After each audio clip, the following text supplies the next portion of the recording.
임하소서. 바람 같은 성령이여 에스겔의 골짜기에 불어닥친 생명바람 오스절날 다락방에 말씀으로 임하시며 나의 영을 사로잡아 새로 나게 하옵소서. 임하소서 임하소서. 불과 같은 성령이여 불의 혀로 임하셔서 진리 알게 하시옵고 불세례를 베푸시어 죄의 뿌리 소멸하사 거룩하고 깨끗하게 변화시켜 주옵소서.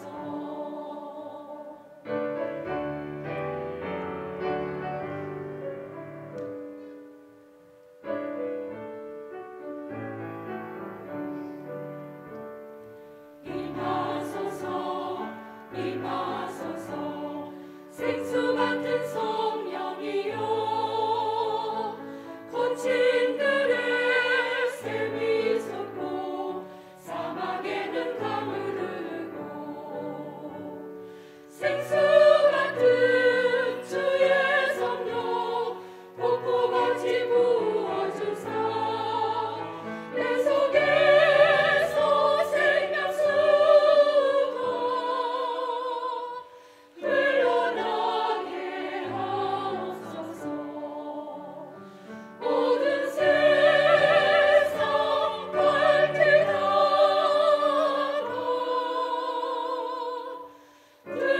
들림받게 하옵소서.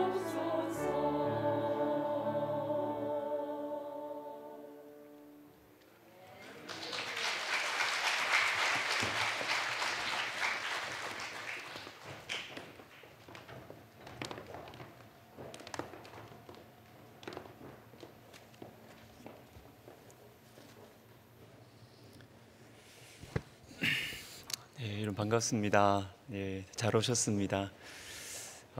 우리 옆에 분하고 인사했을 것 같은데 우리 한 번 더 눈으로 인사하면서 잘 오셨습니다. 또 사랑합니다. 인사하겠습니다. 네, 잘 오셨습니다. 네, 감사합니다. 자, 우리 엘피스 참 오랜만에 우리 찬양 이렇게 하게 됐는데 너무 감사합니다. 자, 우리 오늘 보실 말씀은 마가복음 5장 1절부터 15절입니다. 신약 성경 59면입니다. 마가복음 5장 1절부터 15절까지 신약 성경 59면. 자, 우리 한 절씩 교독하겠습니다. 예수께서 바다 건너편 거라사인의 지방에 이르러 배에서 나오시매 곧 더러운 귀신 들린 사람이 무덤 사이에서 나와 예수를 만나니라. 그 사람은 무덤 사이에 거처하는데 이제는 아무도 그를 쇠사슬로도 맬 수 없게 되었으니 이는 여러 번 고랑과 쇠사슬에 매었어도 쇠사슬을 끊고 고랑을 깨뜨렸음이로라. 그리하여 아무도 그를 제어할 힘이 없는지라. 밤낮 무덤 사이에서나 산에서나 늘 소리 지르며 돌로 자기의 몸을 해치고 있었더라. 그가 멀리서 예수를 보고 달려와 절하며 큰 소리로 부르짖어 이르되 지극히 높으신 하나님의 아들 예수여, 나와 당신이 무슨 상관이 있나이까? 원하건대 하나님 앞에 맹세하고 나를 괴롭히지 마옵소서 하니 이는 예수께서 이미 그에게 이르시기를 더러운 귀신아 그 사람에게서 나오라 하셨습니다. 이에 물으시되 내 이름이 무엇이냐? 이르되 내 이름은 군대니 우리가 많음이니이다 하고 자기를 그 지방에서 내보내지 마시기를 간구하더니 마침 거기 돼지의 큰 떼가 산 곁에서 먹고 있는지라. 이에 간구하여 이르되 우리를 돼지에게로 보내어 들어가게 하소서 하니 허락하신데 더러운 귀신들이 나와서 돼지에게로 들어가매 거의 2,000마리 되는 떼가 바다를 향하여 비탈로 내리다라 바다에서 몰사하거늘 치던 자들이 도망하여 읍내와 여러 마을에 말하니 사람이 어떻게 되었는지를 보러 와서 같이 읽습니다. 예수께 예수께 이르러 그 귀신 들렸던 자 곧 군대 귀신 찝혔던 자가 옷을 입고 정신이 온전하여 앉은 것을 보고 두려워하더라. 아멘.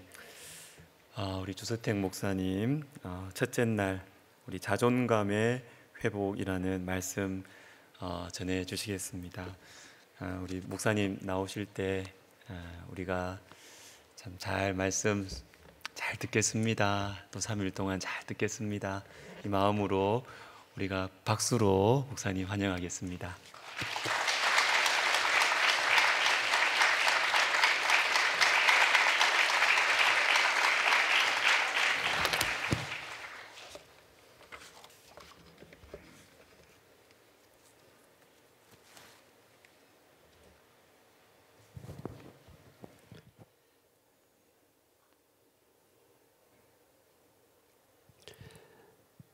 코로나 이 상황 속에서 저를 이 자리에 불러주시고 또 세워주신 하나님 앞에 또 교회 앞에 진심으로 감사를 드립니다. 보이지 않는 바이러스로 말미암아 전 세계 지구촌이 패닉 상태에 빠져 있고 또 우리 또한 그 두려움에서 자유롭지 못하고 있습니다. 보이지 않는 것이기 때문에 더 두려운 것 같습니다. 우리는 이번 3일 동안 보이지 않는 우리 속사람에 대해서 함께 깊이 생각하면서 또 말씀들을 함께 적용해 가게 될 것입니다. 저는 CCC라고 하는 대학생 선교단체에서 25년 동안을 사역을 했습니다.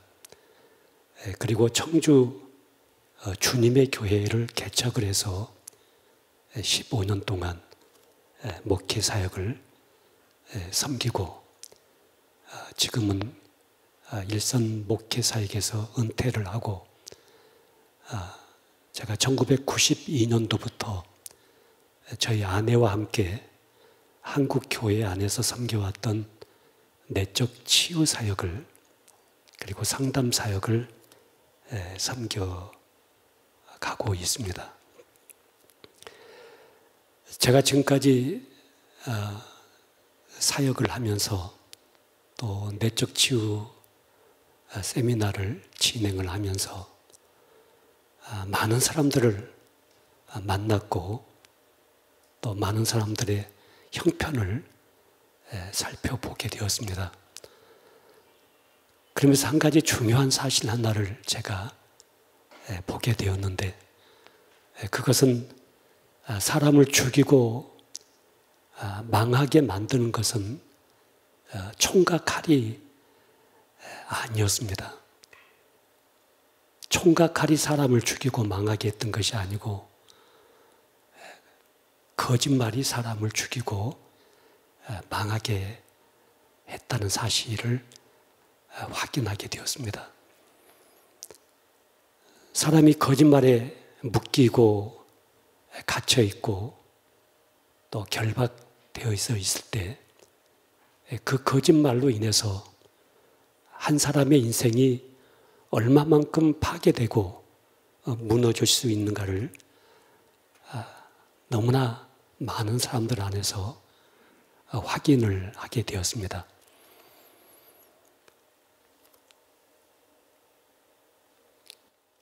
지금은 이제 나이가 좀 많이 되신 권사님입니다만은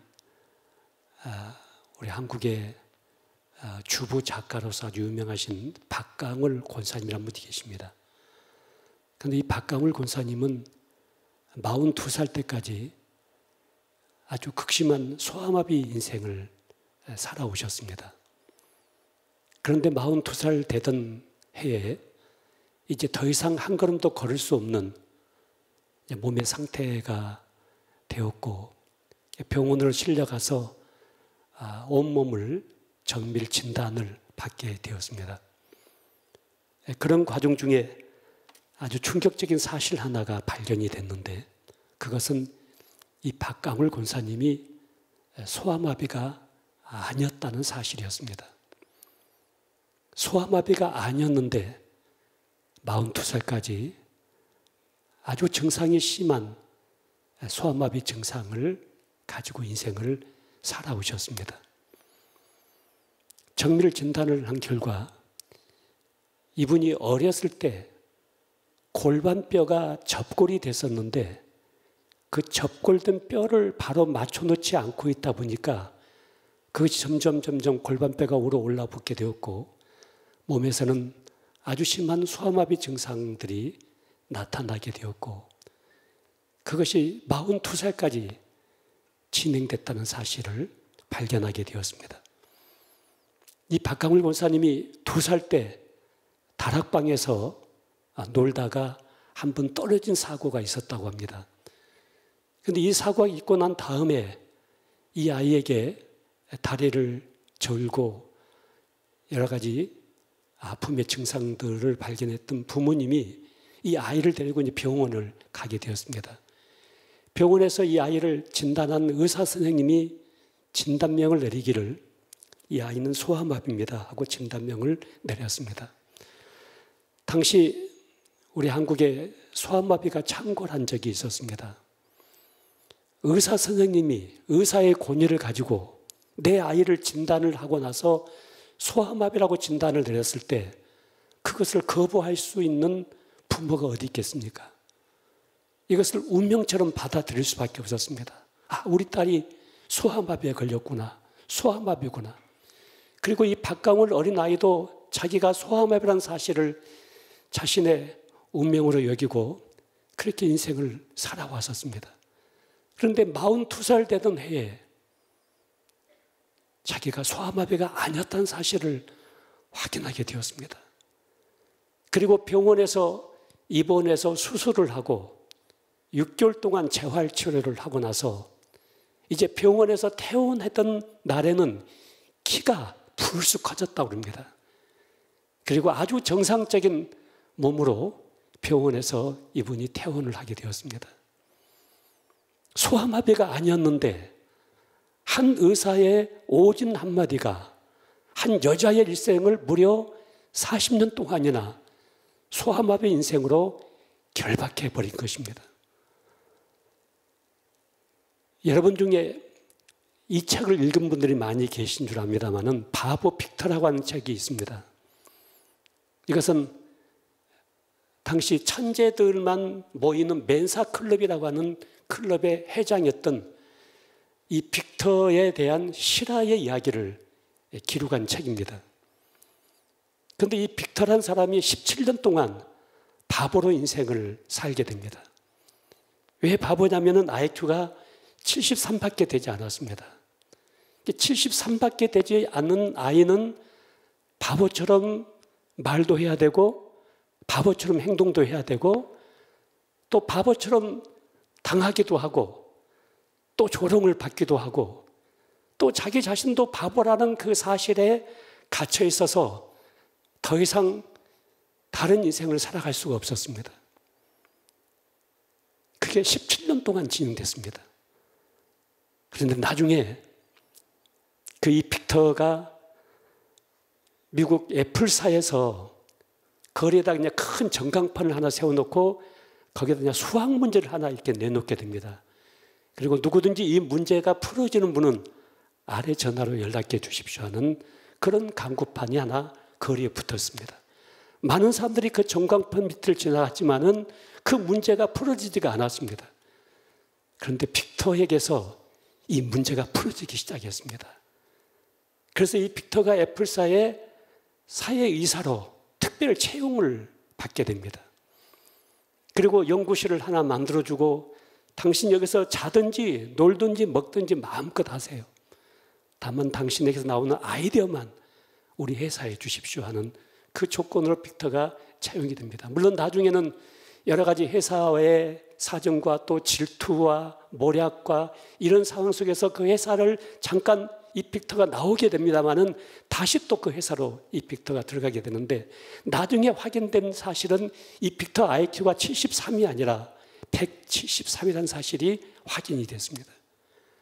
IQ가 173임에도 불구하고 이 73이라는 거짓말에 묶여 있다 보니까 그 인생이 무려 17년 동안 바보의 인생을 살아갈 수밖에 없었습니다. 이것은 박강울 권사님의 이야기가 아니고 빅터 이야기가 아니라 나의 이야기가 될 수가 있습니다. 나 자신의 이야기가 될 수가 있습니다. 우리도 성경을 보면은 하나님께서 하나님의 형상대로 나를 창조했다고 말씀하십니다. 그 형상대로 창조했다는 얘기는 우리 안에 신적인 능력을 불어넣었다는 얘기입니다. 그리고 신의 성품을 우리 안에 담아 주셨다고 하는 것입니다. 내 안에 신적인 능력이 담겨 있고 내 안에 신의 성품이 담겨 있음에도 불구하고 우리는 나 자신에 대해서 굉장히 낮은 자존감에 묶여가지고 인생을 슬프게 얼마든지 살아갈 수가 있습니다. 정신적인 소아마비처럼, 영적인 소아마비처럼 얼마든지 우리 인생은 피워보지 못한 한 송이 꽃처럼 그렇게 시들어갈 수도 있습니다. 누군가가 나에게 던져준 거짓된 메시지, 누군가가 나에게 던져준 거짓된 예언, 그 말 한마디, 그 말에 내 속사람이 묶여버리고 결박당하고 갇혀있게 됐을 때 우리는 바보가 아니지만 바보 같은 인생을 살아갈 수가 있고, 소아마비는 아니지만 소아마비처럼 인생을 슬프게 얼마든지 살아갈 수도 있다는 사실을 여러분이 생각을 해보셔야 됩니다. 내 안에 담겨져 있는 신적인 능력, 내 안에 담겨져 있는 이 신적인 성품들이 온전히 나를 통해서 드러나게 될 때 우리는 내 주위에 선한 영향력을 끼칠 수가 있습니다. 그런데 우리 주위에는 많은 권위자들이 있었습니다. 그 권위를 가지고 있는 사람들이 나에게 언어를 통해서, 눈짓을 통해서, 또 생각을 통해서, 여러 가지 행위를 통해서 나를 공격하기도 하고 학대하기도 하고 나에게 화살을 쏘아대기도 하고 나를 심판하기도 하고 정죄하기도 하고, 그런 과정 속에서 우리는 우리 자신에 대한 온전한 모습을 온전하게 드러내지 못할 만큼 거짓된 여러 가지의 생각에 나 자신이 갇혀버리게 됩니다. 우리가 어렸을 때 만났던 권위자들 중에 가장 강력한 권위를 갖고 있는 분이 부모님이십니다. 부모님이 나를 어떻게 사랑했고 어떻게 대했고 내 존재의 가치에 대해서 어떻게 인정해 줬고 그 부모님이 나에게 어떤 말을 했는가에 따라서 우리에게 중요한 나 자신의 정체성이 형성이 됩니다. 사람마다 자신에 대한 이 셀프 이미지가 있습니다. 내가 누군가, 내가 어떤 사람인가, 나에 대한 이 아이덴티티, 이 정체성을 사람들이 가지고 있는데 거기에 의해서 나 자신에 대한 낮은 자존감이 형성될 수도 있고 아니면 건강한 자존감이 형성될 수도 있는 것입니다. 여러분, 영상 하나를 제가 여러분에게 좀 보여드리고 싶습니다. 너무 강한 임팩트가 될지 모르겠습니다만 한번 보시죠. 어린이집 교사가 반찬을 남긴다는 이유로 4살 배기를 심하게 폭행했습니다. 잇따르는 어린이집 폭행, 대체 왜 이러는 걸까요? 보도에 김준범 기자입니다. 인천 송도의 한 어린이집에서 지난 8일 오후에 벌어진 일입니다. 어린이 원생 한 명이 교사 앞에 겁먹은 듯 서 있습니다. 잠시 뒤 교사가 강하게 내려치자 어린이는 나가떨어집니다. 충격을 못 이기고 한동안 자리에서 일어나질 못합니다. 교사는 아무 일도 없다는 듯 급식판을 가지고 자리를 뜹니다. 뒤늦게 CCTV를 확인한 학부모들은 분통을 터뜨립니다. 근데 저거 보고 내가 얼마나 기가 막히지. 여기 앉으세요. 그건 성인이 맞아도 말라고 그랬죠. 초등부터. 경찰 조사 결과 어린이집 교사 33살 양모 씨는 피해 어린이가 김치를 안 먹고 남기자 이를 훈육한다며 폭행한 걸로 드러났습니다. 네, 여기까지만 보십시오. 다른 어린이들의 저 어린아이를 저 보육원에다가 유치원에다가 맡겼던 부모님은 돈을 주고 선생님에게 내 아이를 잘 좀 보살펴 주십시오. 이 아이가 갖고 있는 좋은 성향들을 좀 키워주시고 또 어떤 달란트가 있는가도 좀 살펴봐 주시고 이 아이를 좀 훌륭하게 잘 키워달라고 그렇게 부탁을 했는데도 저 교사는 교사라고 하는 권위를 가지고 저 아이를 무차별적으로 폭행을 하고 어떻게 말로 다 표현할 수 없을 정도로 저 아이를 학대를 했습니다. 저 아이는 이유를 모릅니다. 김치가 조금 먹고 싶지 않아서 거부했을 뿐이지 그것이 저렇게까지 뺨을 맞고 학대를 당하고 수모를 당할 일이라는 사실을 아이는 깨닫지를 못한 상태 속에서 저런 큰 상처를 받습니다. 이 어린아이들이 받은 이 마음의 상처가 건강하게 치유가 되지 않으면 저게 70살 먹은 노인의 슬픔과 분노로까지도 발전이 되게 됩니다. 정신의학에서는 한 사람이 어렸을 때 받았던 마음의 상처가 건강하게 치유가 되지 않을 때 이것은 유전자 변형에까지 영향을 끼친다고 하는 학설이 정설로 받아들여지고 있습니다. 이만큼 우리는 우리 주위에 우리가 만났던 여러 권위자들에 의해서 여러 가지의 언어의 폭력을 받기도 하고 여러분 눈총을 쏜단 말 들어보셨죠? 눈으로 총을 팡팡팡팡 쏘니까 그 눈총을 맞고 사람들이 팍팍팍 쓰러집니다. 나를 비웃는 눈초리, 나를 깔보는 눈초리, 나를 무시하는 눈초리. 독이 담겨있는 언어를 우리가 독설이라고 합니다. 그 독이 담겨있는 말 한마디 한마디가 저렇게 저 교사가 아이를 폭행하는 것처럼 똑같이 우리는 그런 폭행을 당하면서 살아오게 됩니다. 그러면서 많은 상처를 끌어안고 있다 보니까 내 부모도 나를 소중하게 여겨주지 아니하고 나를 맡긴 선생님도 나를 소중하게 여겨주지 아니하고 내 가치를 인정해주지 아니하고 나를 짓밟고 학대하고 나를 수모를 주고 이런 모든 상처 속에서 그 아이는 자기의 존재에 대한 가치를 소중하게 여기지 못합니다. 그래서 부모에게 버림받은 자식은 자기도 자기를 쉽게 내버릴 수가 있습니다. 부모도 나를 소중하게 여기지 않았는데, 부모도 나를 버렸는데, 엄마가 나를 버렸는데, 아빠가 나를 버렸는데 왜 내가 나를 버리지 못해? 아무데나 자기를 내던져버리고 아무렇지 않는 인생을 얼마든지 살아갈 수가 있습니다. 그래서 우리는 내가 아닌 이상한 나의 자아상을 우리 안에 형성시킬 수가 있는데요. 이 그림도 하나만 좀 띄워주시죠. 그림 7번 한번 띄워보시겠습니까? 가끔가다 나만 들여다보는 나의 거울입니다. 근데 이 거울은 나만 가지고 있습니다. 나만 볼 수가 있습니다.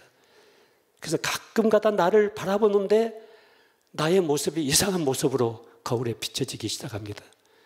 누구에게 들키고 싶지 않는, 숨기고 싶은 이상한 모습이 내 거울 속에 비춰지게 됩니다.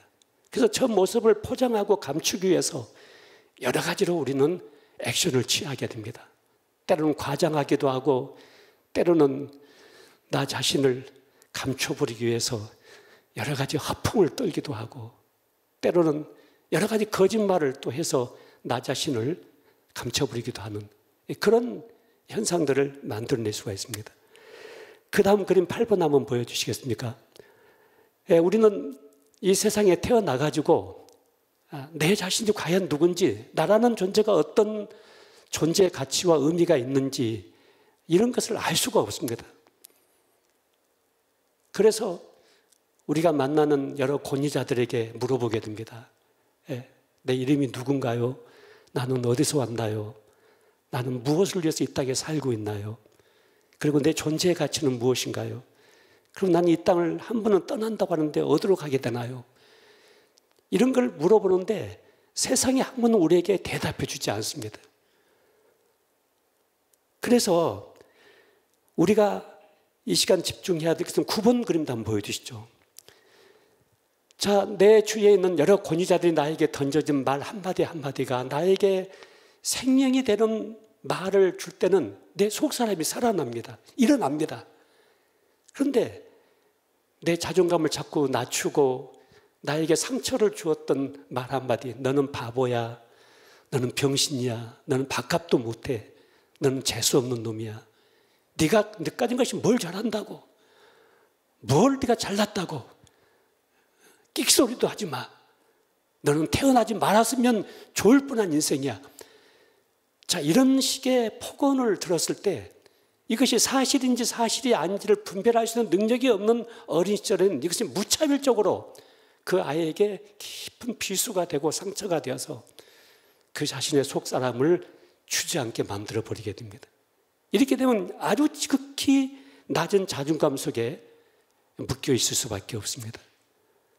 그래서 언제든지 자신 없는 인생을 살게 되고 무엇인가 두렵고 자기 속사람이 드러날까 봐 늘 긴장감 속에 살게 됩니다. 마음속에 진정한 안식이 없습니다. 여러분, 성경은 우리에게 베드로전서 3장 4절 보시면 오직 마음에 숨은 사람을 온유하고 안정한 심령에 썩지 아니할 것으로 하라. 이는 하나님 앞에 값진 것이다. 그렇게 말합니다. 우리 마음에 숨어 있는 사람이 있다. 이렇게 말씀합니다. 에베소서 3장 16절에 보시면 그의 영광의 풍성함을 따라 그의 성령으로 말미암아 너희 속사람을 능력으로 강건하게 하라. 이렇게 말씀합니다. 여러분, 우리가 예수 믿고 신앙생활하고 영적인 삶을 산다고 하는 것은 겉사람 잘 먹이고 잘 입히고 화장하고 치장하고 가발 쓰고 이렇게 하기 위한 것이 아니고 우리 속사람을 살찌우고 속사람을 풍성하게 하고 속사람을 능력 있게 하고 속사람에게 깊은 안정감을 갖게 하고 속사람에게 진정한 자유를 갖게 하는 것이 우리가 살아가는 신앙 생활의 전체적인 내용인 것입니다. 속사람은 그림 한번 여러분 이렇게 한번 표현을 해봤습니다. 6번 그림 한번 보여주시겠습니까? 자, 우리 겉에 사람은 아주 튼튼하고 여러 가지 건강한 몸을 얼마든지 가질 수가 있습니다. 근육질은 사람이 될 수도 있고. 그런데 우리 마음속에 내 속사람이 갇혀져 있습니다. 여러 가지 어두운 벽돌로 갇혀진 내 안에 있는 속사람은 주저앉아 있고 때로는 울고 있기도 하고, 그 사람은 신사숙녀가 되었는데 그 사람은 목사도 되고 장로도 되고 권사도 되고 사회적인 지위도 있는데, 그러나 내 속에 있는 속사람은 어두운 골방에 갇혀서 주저앉아 울고 있고 애로워하고 있고 절망하고 좌절하고 있는 그런 상태의 삶을 살아가는 사람들이 얼마든지 있을 수 있습니다. 이런 분들은 굉장히 자존감이 낮습니다. 그래서 그 낮은 자존감을 과대 포장하기 위해서 여러 가지 쇼맨십 있는 삶을 살아갈 수가 있지만은, 그러나 자기가 자기를 속일 수가 없는 것처럼 혼자 있을 때 자기 자신을 들여다볼 때마다 썸칫썸칫 놀라는 자신을 발견하게 되고, 아, 내가 이런 사람이구나, 내가 이런 모습이구나, 이런 생각을 우리가 갖게 됩니다. 제가 이 내적 치유에 관계된 처음 책을 제목을 내 마음속에 울고 있는 내가 있어요라는 책을 썼습니다. 제 아내와 함께 공동 집필을 했습니다마는 이 책이 지금은 100세가 이상 출판이 됐습니다. 내 마음속에 울고 있는 내가 있어요. 출판사에서 그 책 제목 때문에 이 책이 그렇게 많이 팔렸다 그런 얘기를 합니다. 내 마음속에 울고 있는 내가 있다. 아무도 알지 못하지만은 아무도 이해하지 못하지만은 내 속에서 마냥 흐느껴 울고 있는 내 속사람이 주저앉아 있을 때 이 사람에게 아무리 돈이 많아도 아무리 사회적인 지위가 있을지라도 진정한 행복은 없는 인생이 되고 맙니다. 여러분, 우리 속사람이 정말 깊은 안식에 처할 때 우리가 진짜 쉼이 있는 것입니다. 우리 속사람이 정말 자유함을 누릴 때 진리를 알지니 진리가 너희를 자유케 할 수가 있습니다. 모든 영역에서 우리가 자유함을 누릴 수가 있습니다. 내 속사람이 행복해야만이 여러분 진짜 참 좋다, 행복하다, 난 정말 행복하다 이렇게 말할 수가 있는 것입니다. 뭐 밥 많이 먹는다고 행복합니까? 그렇지 않습니다. 우리 속사람이 진정한 평화를 누리고 있을 때 우리 안에 어떤 적이 달려온다 하더라도 우리는 그 평화를 유지해 갈 수가 있는 것입니다.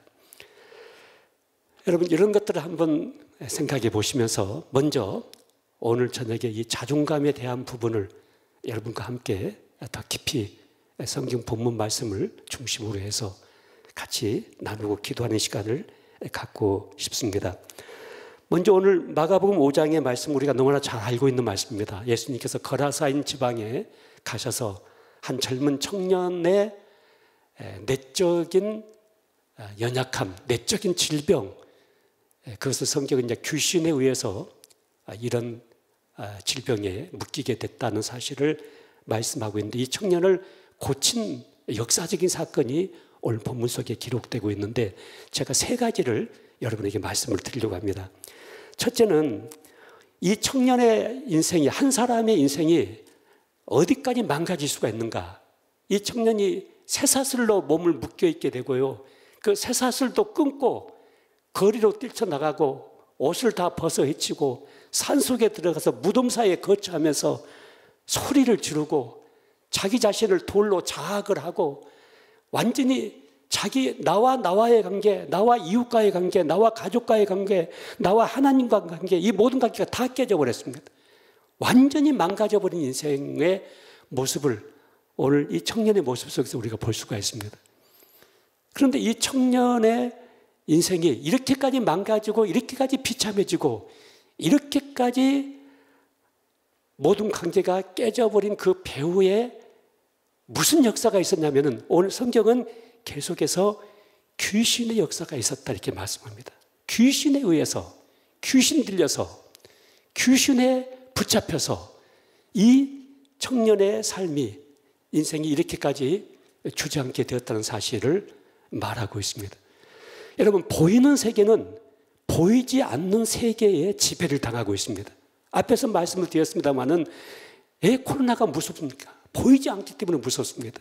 이 보이지 않는 모든 세계에 의해서 보이는 세계가 지배를 당하고 있음에도 불구하고 많은 사람들은 하나님이 보이지 않는다, 예수님이 보이지 않는다, 성령님이 보이지 않는다, 내세가 보이지 않는다, 천국이 보이지 않는다, 고로 존재하지 않는다, 이런 엉뚱한 학습에 완전히 묶여가지고 거기에 결박된 인생을 살아가고 있습니다. 이 모든 사람들이 다 악한 영의 지배를 받고 있다고 볼 수가 있습니다. 여러분, 물론 우리가 십자가의 군사로 이 땅에 보냄을 받았는데 군사라고 하는 직함은 싸워야 될 적이 있다는 사실을 전제하고 주어진 직함입니다. 근데 군사된 우리가 누구하고 싸워야 됩니까? 남편하고 싸워야 됩니까? 아내하고 싸워야 됩니까? 아니면 성도들하고 싸워야 됩니까? 우리가 싸워야 될 적은 온수마귀라고 성경은 분명하게 말씀하고 있습니다. 모든 거짓말의 배후에는 마귀 역사가 있다고 성경은 말합니다. 이 마귀는 거짓의 아비라고 성경은 규정을 하고 있기 때문입니다. 그렇기 때문에 우리에게 던져진 모든 거짓말들, 사실이 아닌 거짓말로 인해서 내 속사람이 묶이고 갇혀있고 결박당하고 있고 거기에 끌려가지고 인생을 피워내지 못하고 살고 있는 이 모든 배후에 악한 영의 역사가 있다는 사실을 말씀하고 있습니다. 여러분, 우리가 이 영적인 세계에 대해서 눈을 더 활짝 떠야 됩니다. 물론 우리는 성령님에 대해서 많은 지식을 가지고 있습니다. 그런데 이 귀신의 역사에 대해서 많은 사람들이 무지함 속에 빠져 있습니다. 거짓말에 묶여 있습니다. 귀신은 존재하지 않는다. 내가 귀신을 본 적도 없다. 귀신을 만나본 적도 없다. 그리고 귀신을 만나본 사람을 내가 만나보지도 못했다. 고로 귀신은 존재하지 않는다. 귀신은 없다. 이렇게 이야기합니다. 여러분, 귀신이 없다고 전제하기 때문에 영적 전쟁이 있을 수가 없습니다. 완전히 귀신에게 사로잡혀 있기 때문에 거기서 헤어나올 수가 없습니다. 그래서 우리가 이 악한 영적인 세계에 대해서 세 가지를 여러분 정확하게 알아야 됩니다. 바르게 알아야 됩니다. 사실을 사실대로 말하는 것은 우리가 그것을 진리고 신앙이라고 말합니다. 사실 아닌 것을 사실로 말하는 것은 그것은 미신입니다. 사실을 사실로 믿지 못하는 것이 불신입니다. 그런데 사실을 사실로 붙잡고 사실로 믿고 사실로 살아가는 것이 우리 신앙생활의 가장 중요한 현장입니다. 그래서 우리가 사실을 알아야 됩니다. 여러분, 이 악한 이 영의 역사, 귀신의 역사에 대해서 우리가 세 가지를 정확히 알아야 돼요. 첫째는 귀신의 존재를 여러분이 분명하게 인정을 해야 됩니다. 여러분, 살인, 강도, 강간, 인간의 형상을 파괴시키는 그 모든 악행의 배후에 누구의 역사가 있겠습니까? 귀신의 역사가 있습니다. 악한 영의 역사가 있습니다. 여러분, 사복음서 갈피갈피를 펼쳐보십시오. 예수님께서 귀신을 대적하시죠. 귀신에게 시험을 받으시죠. 귀신을 제어할 수 있는 능력을 유임시켜서 제자들을 파송시키시죠. 귀신을 내쫓고 병을 고쳐내시죠. 제자들에게 귀신을 쫓아내라고 명령하시죠. 마귀를 대적하라고 말씀하시죠. 여러분, 사복음서 갈피갈피 속에 이 악한 영의 역사에 대한 실체와 현장을 계속해서 성경 우리에게 말씀하고 있습니다. 하나님이 기뻐하지 아니하시는 어떤 제약 속으로 나를 끌고 가는 그 배후에 악한 영의 역사가 있습니다. 우리 자녀들을 파괴시키고 우리 가정을 무너뜨리고 하나님의 교회를 무너뜨리고 하나님의 형상을 파괴시키는 이 모든 배후에 악한 영의 역사가 있다는 사실을 여러분이 직시해야 됩니다. 이런 재밌는 이야기 한 토막이 있습니다. 한 선교사님이 아프리카 밀림 지역을 다니면서 전도를 하고 다녔습니다. 근데 어떤 밀림을 지나다 보니까 큰 사자 한 마리가 나무에 걸터 앉아가지고 그냥 금방 뛰어들 것처럼 포효를 하고 있습니다. 그 위기의 순간에 이 선교사님 온몸에서 힘이 쭉 빠져가지고 바닥에 덜썩 주저앉았습니다. 그리고 이 선교사님이 할 수 있는 것은 그 순간에 기도밖에 없었습니다. 하나님, 저 사자가 예수 믿게 해주십시오. 하나님, 저 사자가 예수 믿게 해주십시오. 이렇게 막 기도를 했습니다. 이 사자는 계속 으르렁거리고 있었습니다. 이 선교사님도 계속 기도를 멈출 수가 없었습니다. 한참 기도를 하는데 주위가 조용해졌습니다. 그래서 이 선교사님도 기도를 멈추고 그 밀림소의 고요함 속에 빨려들기 시작했습니다.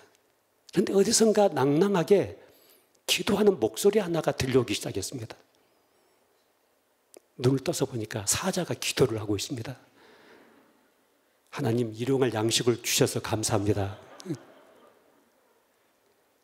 여러분, 사단이 우는 사자처럼 삼킬 자를 두루 찾고 있나니 너희는 이 사단을 대적하기 위하여 하나님의 전신갑주를 입어야 된다고 성경은 말씀합니다.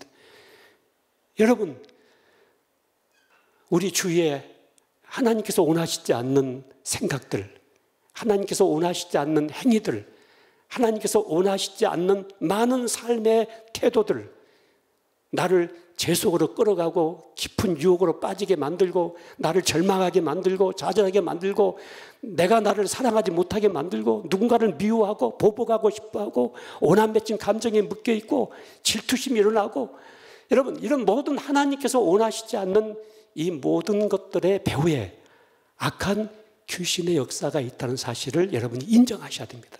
인정해야만이 거기서부터 우리는 영적 전쟁을 비로소 할 수가 있는 것입니다. 우리가 하나님이 계신다는 사실을 인정하기 때문에 하나님께 예배드리잖아요. 하나님께 찬양하고 또 하나님 앞에 기도도 하고 하나님 앞에 나와서 은혜도 받고, 마찬가지로 우리가 이 악한 영적인 전투에서 승리하기 위해서는 먼저 적의 실체를 인정해야 된다고 하는 것입니다. 두 번째로, 귀신의 존재는 인정하는데 귀신의 능력은 부정해야 됩니다. 여러분, 빛이 가는 곳에 어둠은 물러가게 됩니다. 한 자루의 촛불 앞에 천년의 어둠이 아무런 힘을 발휘하지 못하고 물러갈 수밖에 없습니다. 우리는 빛의 나라에 옮겨진 사람들입니다. 빛의 자녀들입니다. 우리가 예수를 믿기 전에는 어둠의 사람이었습니다. 어둠의 나라에 속해 있었습니다. 어둠 속에 있었기 때문에 마귀가 우리에 대해서 관심이 없습니다. 그냥 놔두면 자동적으로 우리 모든 다 지옥으로 끌려갈 수밖에 없는 존재들이었습니다.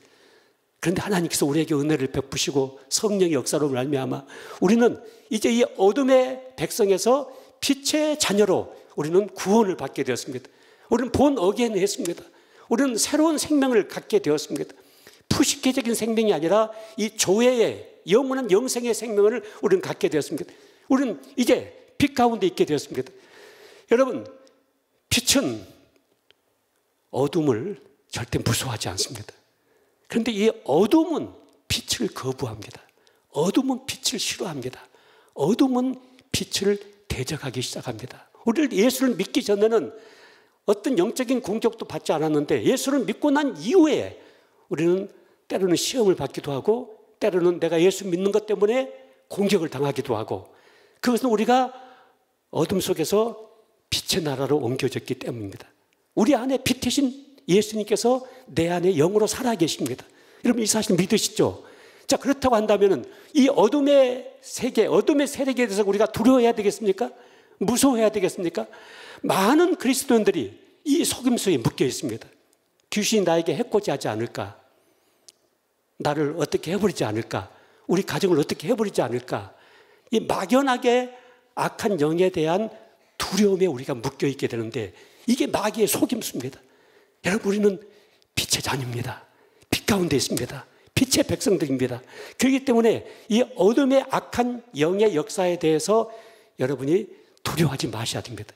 귀신의 존재는 인정하는데 귀신의 능력은 여러분이 부정하셔야 됩니다. 세 번째로 이 귀신을 예수 이름으로 대적해야 됩니다. 성경은 거듭거듭 마귀를 대적하라고 말씀하시고 예수님도 귀신을 대적하라, 귀신을 내어 쫓아라, 예수 이름으로 쫓으라고 말씀하십니다. 여러분 예수 믿는 사람들이 귀신을 대적하지 아니하면 이 세상에 어느 누구도 귀신을 대적할 사람은 아무도 없습니다. 유일하게 이 마귀를 대적할 수 있는 권세를 가지고 있는 사람들은 예수 믿는 우리들입니다. 우리만이 이 귀신을 대적할 수가 있습니다. 자, 어떻게 하면 우리가 귀신을 대적할 수가 있을까요? 제가 장기간 기도원에 들어가서 금식 기도를 한 적이 있었습니다. 저희 CCC 안에서는 이 장기간 금식 기도를 하신 분들이 참 많이 있습니다. 얼마만큼 금식 기도를 했냐면 한 달 열흘 동안 금식을 했습니다. 여기 서울에 있는 말죽거리에 청계산 기도원에 들어가서 저는 금식을 했습니다. 이미 세상을 떠나셨습니다마는 저희 CCC 대표 되신 김중근 목사님부터 시작해서 저희 많은 CCC 간사들이 40일 금식 기도를 했습니다. 그런데 금식 기도를 한 열흘 정도 되니까요, 이 소변 색깔이 빨개지기 시작하더라고요. 그리고 그때부터 이 잠자기가 굉장히 어렵더라고요. 하루가 천년 같다는 얘기가 이 금식기도 하면서 제가 실감을 했습니다. 그런데 한 20일 정도 가까이 되니까요, 이 생각이 얼마나 깨끗해지냐면요, 이 세상적인 생각은 하나도 안 들어요. 그리고 예수님에 대한 생각, 성령님에 대한 생각, 그리고 내가 돌아가야 될 나의 천국에 대한 생각, 뭐 이런 생각들만 꽉 차게 되더라고요. 그래서 제가 생각하기를, 내가 이 기도원에서 금식 기도를 마치고 내려가면은 나는 한국 교회의 성자로 살아갈 수도 있을지 모르겠다, 이런 생각을 갖게 되더라고요. 왜냐하면 그 금식 기도를 들어가기 전에요, 제게 있었던 가장 큰 힘든 것이 뭐였냐면은 제가 내 생각을 통제가 안 되는 거예요.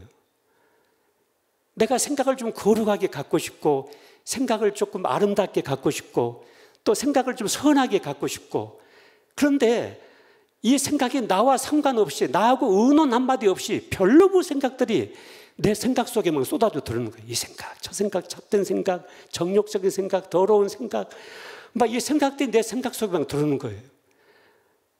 여러분, 생각이 거룩하고 깨끗하고 아름다우면 내 삶과 태도와 언어가 다 그 생각대로 우리 안에서 나올 수밖에 없잖아요. 근데 이 생각이 참 더럽고 이 생각 저 생각이 들어오니까 내 삶을 정말 거룩한 삶으로 이렇게 만들어가기가 너무나 어렵더라고요. 여러분 생각은 어떠세요? 깨끗하세요? 맑으세요? 여러분 하루에 생각이 몇 가지 생각이 들어온다고 그러죠? 5만 가지 생각이 들어온다고 하잖아요. 5만 가지 생각이 막 쏟아져 들어온다고요. 그래서 이 생각만 좀 내가 컨트롤할 수만 있으면 나는 정말 주님이 원하시는 그런 거룩한 삶을 좀 살고 싶고 살 수 있을 것 같은데 내가 이 생각이 통제가 안 되더라고요. 그게 금식 기도를 들어가기 전에 가지고 있었던 굉장히 제 자신의 숙제였어요. 근데 금식 기도를 하다 보니까 이 생각이 딱 통제가 되는 거예요. 아주 깨끗해지는 거예요. 여러분도 한번 해보세요. 한 20일 동안 금식하시면요, 이 생각이 얼마나 영적으로 맑아지는지를 경험하시게 될 거예요. 그 이후에 또 20일을 더 금식했어요. 한 달 열흘 동안을 금식을 했어요. 금식 기도를 제가 마치는 날 서울에 있는 가자 제1교회라고 제가 그 교회 전도사의 일로 섬기고 있었는데 지금은 돌아가셨어요. 온효식 목사님이라는 분이 계신데 그 온효식 목사님이 집사님과 함께 차를 갖고 기도원으로 올라오셨어요. 그래서 이제 금식 40일간을 마친 저를 태우고 내려가셨는데 내려가서 제가 이제 몸무게를 달아보니까 몸무게 한 20kg 정도가 줄어있더라고요. 그러니까 완전히 살가죽과 뼈만 이렇게 딱 남아있더라고요. 그래서 이제 그때부터 이제 섭식을 시작을 했습니다. 이제 처음에는 음식 맛이 돌아오질 않았습니다.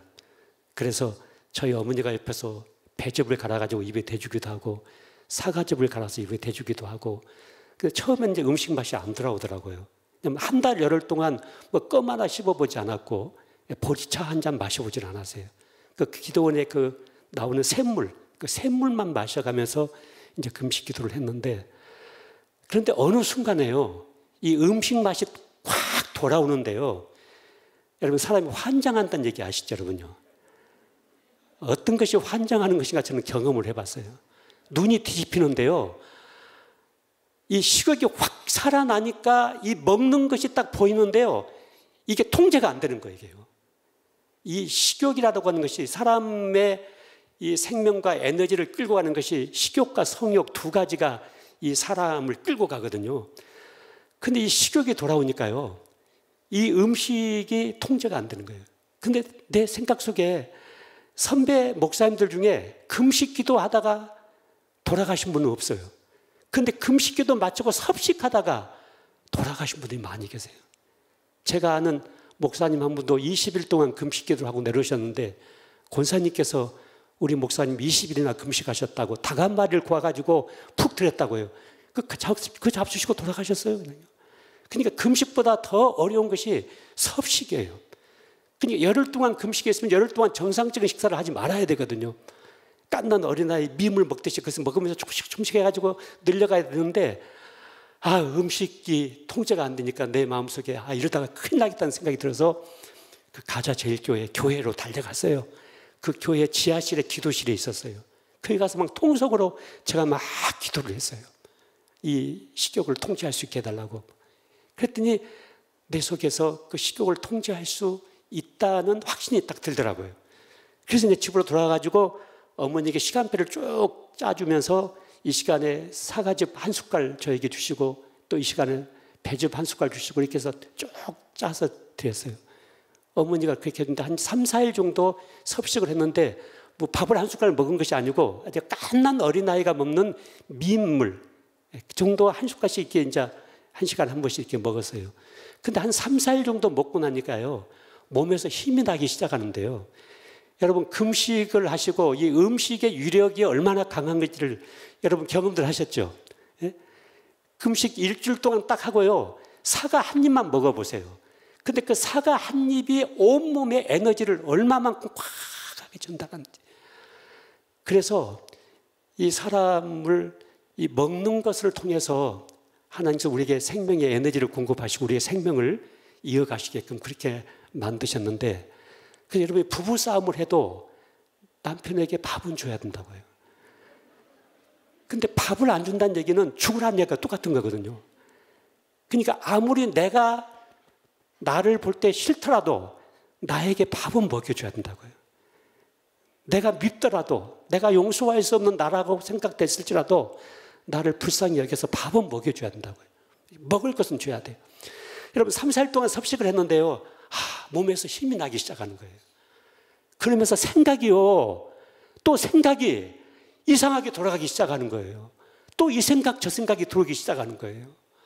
그래서 그때 제가 한 가지 붙잡은 사실은, 금식기도 40일을 한다고 해서 생각을 내 마음대로 통제할 수 있는 것이 아니다. 그런데 이 생각은 두 가지 생각이 들어오게 된다고요. 하나님으로부터 오는 생각이 있고요, 악한 영으로부터 나에게 들어오는 생각이 있다고요. 그러면 악한 영으로부터 나에게 들어오는 생각이 있다고 한다면 반드시 내 안에 계신 성령께서 이것은 하나님이 원하는 생각이 아니라는 사실을 성령이 분별하게 하신다고요. 반드시 그렇게 하신다고요. 이게 어둠이라는 사실을 빛은 금방 알아내죠. 그럴 때 이것은 하나님이 나에게 주신 생각이 아니라는 생각이 딱 드는 순간 예수 이름으로 대적해버리는 거예요. 예수의 이름으로 명하노니 내 안에 이 악한 생각을 갖다 주는 더러운 귀신은 물러갈지어다. 이게 딱 대적을 하면 그 생각이 들어왔다가 금방 없어지고 말아요. 그 생각이 계속 내 안에서 자리를 잡고 집을 짓지 않는다고요.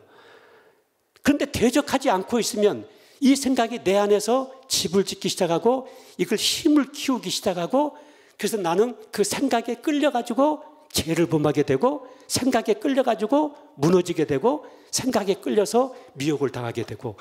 여러분, 예수 믿는 그리스도인들이요, 이게 죄인 줄 몰라가지고 죄를 범하는 사람은 아무도 없어요. 왜냐하면 우리 안에 계신 성령께서 이게 죄라는 사실을 지적하시거든요. 예수 믿기 전에는 몰랐어요, 이게 죄인 줄. 그런데 예수 믿고 성령께서 내 안에 계시다 보니까 이게 죄라는 사실이 너무나 분명해져요. 성령이 오신 목적 중에 하나가 죄를 지적하기 위해서 성령이 오셨다고요. 죄를 깨닫게 하기 위해서 성령이 오셨다고요. 그래서 이게 죄인 줄 몰라서 죄를 짓는 사람 없는데, 이게 죄라는 사실을 딱 알게 됐을 때 여러분 예수 이름을 대적해 보세요. 예수님의 이름으로 명하노니 나에게 이 죄를 범하게 하는 악한 귀신은 물러갈지어다. 이렇게 대적해 보시면요, 절대 이 죄를 안 짓는다고요. 그런데 이걸 대적하지 않고 있다 보니까 죄인 줄 알면서도 끌려가는 거예요. 죄를 범하게 되는 거예요. 자, 성경적인 악한 영의 역사에 대해서 세 가지를 분명히 우리가 알고 적용해야 된다. 첫째는 귀신의 존재를 인정해야 된다. 두 번째는 귀신의 능력은 부정해야 된다. 세 번째, 이 귀신의 역사를 예수의 이름으로 대적해야 된다. 여러분, 이 세 가지를 꼭 여러분이 붙잡고 적용을 하셔야만이 여러분의 속사람을 건강하게 유지할 수가 있어요. 그렇지 않으면 우리 속사람이 무차별적으로 악한 영에 의해서 폭력을 당하고 음해를 당하고 악한 영의 역사에 대해서 우리 속사람이 주저앉고, 그래서 우리의 자존감은 점점 땅바닥에 떨어질 수밖에 없다는 사실을 여러분 기억하셔야 됩니다. 자, 다시 반복해 보실까요? 귀신의 존재는 인정해야 된다. 귀신의 능력은 부정해야 된다. 귀신을 예수 이름으로 대적해야 된다. 이 세 가지를 꼭 여러분이 적용하시기를 바랍니다. 자, 두 번째로 오늘 본문 속에 또 하나 중요하게 봐야 될 것은요, 이 귀신 들린 청년이 예수님 앞에 나와서 무릎을 꿇고 절을 하면서 무엇인가 자기에게 필요한 것을 간절히 간구하고 있는 모습이 계속해서 기록되고 있어요. 사실 이것은 귀신이 자기의 어떤 자아를 가지고 하는 것은 아니죠. 왜냐하면 이 청년을 통해서 이 귀신이 자신의 지금 역사를 지금 이루어가고 있거든요. 그렇기 때문에 이 청년은 자기의 어떤 이성을 가지고, 자기의 어떤 자의식을 가지고 지금 예수님 앞에 나와서 무릎 꿇고 이 얘기를 하는 것이 아니고, 이 귀신에 붙잡혀가지고 이 악한 영에 붙잡혀서 지금 이 행위를 하고 있는데, 이 악한 귀신이 예수님 앞에 나와서 무릎 꿇고 뭘 하고 있습니까? 보세요. 여러분 6절 보시면 그가 멀리서 예수를 보고 달려와 먼저 절을 하면서 7절에 큰 소리로 부르짖어 이르되, 여러분 7절 후반부에 보세요. 오나건대 하나님 앞에 맹세하고 나를 괴롭히지 마옵소서 하니, 또 10절 말씀 보세요. 같이 읽어보실까요? 자기를 그 지방에서 내보내지 마시기를 뭐 했어요? 간구하더니. 자, 이 귀신이 예수님 앞에 와가지고 무릎 꿇고 절을 하면서 무엇인가 자기가 가지고 있는 간절한 소원을 간절히 구하고 있어요. 간구하고 있어요. 부르짖어 구하고 있어요. 그랬더니 예수님께서 어떻게 하셨어요? 여러분 12절 보세요. 예수님 뭐 하셨어요? 따라 세우세요. 허락하신대. 여러분 예수님께서 이 귀신의 간구와 소원을 허락했다, 성경은 이렇게 말씀합니다. 물론 이것은 하나님의 거룩하신 뜻을 이루기 위해서 하나님께서 의도적으로 그렇게 역사를 하셨습니다마는, 우리가 오늘 이 본문 사건만을 놓고 볼 때 여러분 이 귀신의 간구와 소원까지도 허락하시는 예수님께서 내가 기도할 때, 구원받은 하나님의 자녀들이 기도할 때 내 기도를 하나님께서 어떻게 하시겠습니까? 허락하실까요? 아니면 멀리 하실까요? 여러분 다시 들어보세요. 자, 오늘 본문 속에 등장하는 이 귀신이 예수 옆에 와가지고 자기의 소원을 간절히 간구하고 부르짖어 구하고 간구했더니 예수님께서 허락하셨다 이렇게 말씀하시는데, 그렇다고 한다면은 예수 그리스도의 피로 값주고 산 하나님의 자녀인 여러분과 내가 하나님의 거룩하신 꿈을 이루고 뜻을 이루기 위해서 내가 간구하고 구하게 됐을 때 우리 기도를 하나님께서 어떻게 하시겠습니까? 허락하실 것을 믿으시길 바랍니다. 여러분 허락하십니다. 기도는 응답이 됩니다. 구하라, 찾으라, 문을 두드리라. 여러분 입으로 구하고 손으로 두들기고 발로 찾아가고 너는 내게 부르짖으라. 내가 내게 응답하겠고 내가 알지 못하는 크고 비밀된 것을 내가 너에게 보여주게 될 것이다. 내 입을 넓게 열라. 내가 채우리라. 여러분 성경 갈피 속에 이 기도에 대한 말씀들이 얼마나 많이 기록되고 있습니까? 여러분 예수 믿는 사람들이 가지고 있는 특권 중에 우리가 많은 특권을 가지고 있어요. 예수 믿지 않는 사람들이 갖고 있지 않는 많은 것들을 우리가 가지고 있어요. 여러분 돈으로 살 수 있는 것은 예수 믿지 않는 사람들도 다 가지고 있어요. 여러분요. 세상에 돈이면 다냐 그런 말이 있죠. 여러분 돈이면 다예요. 여러분요. 돈이면 다예요. 돈으로 다 해결할 수 있어요. 그런데 돈으로 살 수 없는 것, 돈으로 이룰 수 없는 것이 바로 예수 믿는 사람들 속에 있어요. 여러분 구원, 영생, 하나님의 자녀가 되는 권세, 기도의 특권, 성령의 역사, 성령의 열매들, 천국 시민권, 여러분 이런 모든 것 돈으로 살 수가 없잖아요. 나의 부모님, 우리 혈육들 이거 돈으로 살 수가 없잖아요. 내 아내, 남편 돈으로 살 수가 없잖아요. 이건 전부 다 하나님으로부터 우리에게 주어진 것인데, 여러분 우리 안에서 하나님의 꿈을 이루기 위해서, 하나님의 거룩하신 뜻을 이루기 위해서 내가 하나님의 자녀인 우리가 하나님 앞에 기도하게 될 때 이 기도를 반드시 하나님이 응답하신다는 사실을 여러분 꼭 믿으셔야 돼요. 이걸 꼭 붙잡으셔야 돼요. 여러분 고기도 먹은 놈 본 놈이 먹는다 그런 말이 있잖아요. 음식도요 그 맛을 아는 사람이 그 음식을 계속 먹는다고요. 저는 가끔 가다가요 열대지방에서 나는 두리안이 자꾸 먹고 싶어져요. 여러분 두리안이 어느 나라에서 나오는지 알고 계시죠? 그런데 코로나가 터져가지고 외국에 나갈 수가 없잖아요. 그래서 두리안을 못 먹어요. 그런데 우리 교회 장로님이 어느 날 나에게 두리안을 한 박스로 보냈어요. 싱싱한 두리안을 한 박스로 보냈어요. 그래서 내가 깜짝 놀라가지고 아니 장로님 어디서 두리안 사셨어요? 했더니 쿠팡에 들어가 보니까 다 있대요. 그랬더라고요. 그래서 그 두리안을 보내오셔서 두리안을 계속해서 먹었어요. 여러분 두리안 맛을 본 사람만이 두리안을 찾는다고요. 여러분 기도의 응답의 맛을 본 사람만이 기도를 계속하게 된다고요. 기도가 응답이 된다. 내 기도가 응답이 된다. 내 기도가 역사가 된다. 여러분 이 기도 응답을 조지 물러는 5만 번 이상을 기도 응답을 받았다고 얘기를 합니다. 저도 기도 일지를 다 써보지는 않았습니다만은 제가 만약에 기도 일지를 써봤다고 한다면 저도 수만 번의 기도 응답을 받았을 것 같아요. 여러분 내가 기도했던 기도를 응답을 받아보셨어요? 하나님 내 기도를 응답하셨다. 내 기도를 들어주셨다. 이 기도 응답에 대한 간증을 하자면 너무 많아요. 너무 많아요. 제가 한 가지만 잠깐 말씀을 드리고 싶어요. 제가 이제 CCC에서 25년 동안 사역을 했다고 말씀드렸잖아요. 특별히 제가 청주 CCC에서 오랫동안 사역을 했어요. 근데 1991년도에 지금부터 30년 전이에요. 91년도에 청주 CCC에 대학생들을 데리고 청주 CCC 학생 아카데미 센터를 건축하게 됐어요. 왜냐하면 그 당시 저희가 월세 30만 원을 내고 청주의 박소학과라는 병원 건물 그 원장님이 장로님이세요. 청주 선남교회 장로님이신데 그 장로님이 학생 선교단체라고 좀 싸게 월세 30만 원만 내고 이 건물을 쓰라고 한 층을 저희들에게 주셨어요. 거기서 저희가 이제 학생 사역을 했는데 이 학생들이 부흥이 일어나기 시작하니까요. 채플에만 800명씩 1000명씩만 모여들기 시작하는 거예요. 학생들이. 그래서 청주에서 가장 큰 교회당을 빌리든지 아니면 충북 예술문화회관을 빌려야만이 저희가 이제 채플을 할 수 있게 됐어요. 그래서 하나님께 기도해서 하나님 저에게 건물 좀 하나 주세요. 이 대학생들을 키워낼 수 있는 건물 좀 하나 주세요. 이 학생들을 복음으로 키워내야만이 내일의 한국 교회와 이 민족의 장래가 있지 않습니까? 하나님 이 학생들을 키워낼 수 있는 건물 좀 하나 주세요. 그렇게 기도를 했더니 하나님께서 어느 날 제 마음속에 성령께서 건물을 지어라 청주에다가 그렇게 저에게 마음속에 응답을 주셨어요. 그래서 제가 그 응답을 붙잡고 청주에다가 건물을 짓기 시작했는데 돈이 없어서 청주 토지개발공사를 찾아가 가지고 3년 동안 돈을 분할해서 갚는 조건으로 청주에 땅 하나를 저희가 계약을 하고 돈이 없기 때문에 건축업자를 만나 가지고 건물을 지어주시면 저희가 한 달에 5천만 원씩 돈을 드릴 테니까 이 건물 좀 지어주세요. 그래가지고 한 층에 150평씩 4층 건물 600평의 건물을 굉장히 아름답게 돈이 얼마나 들어갈 줄 몰랐어요.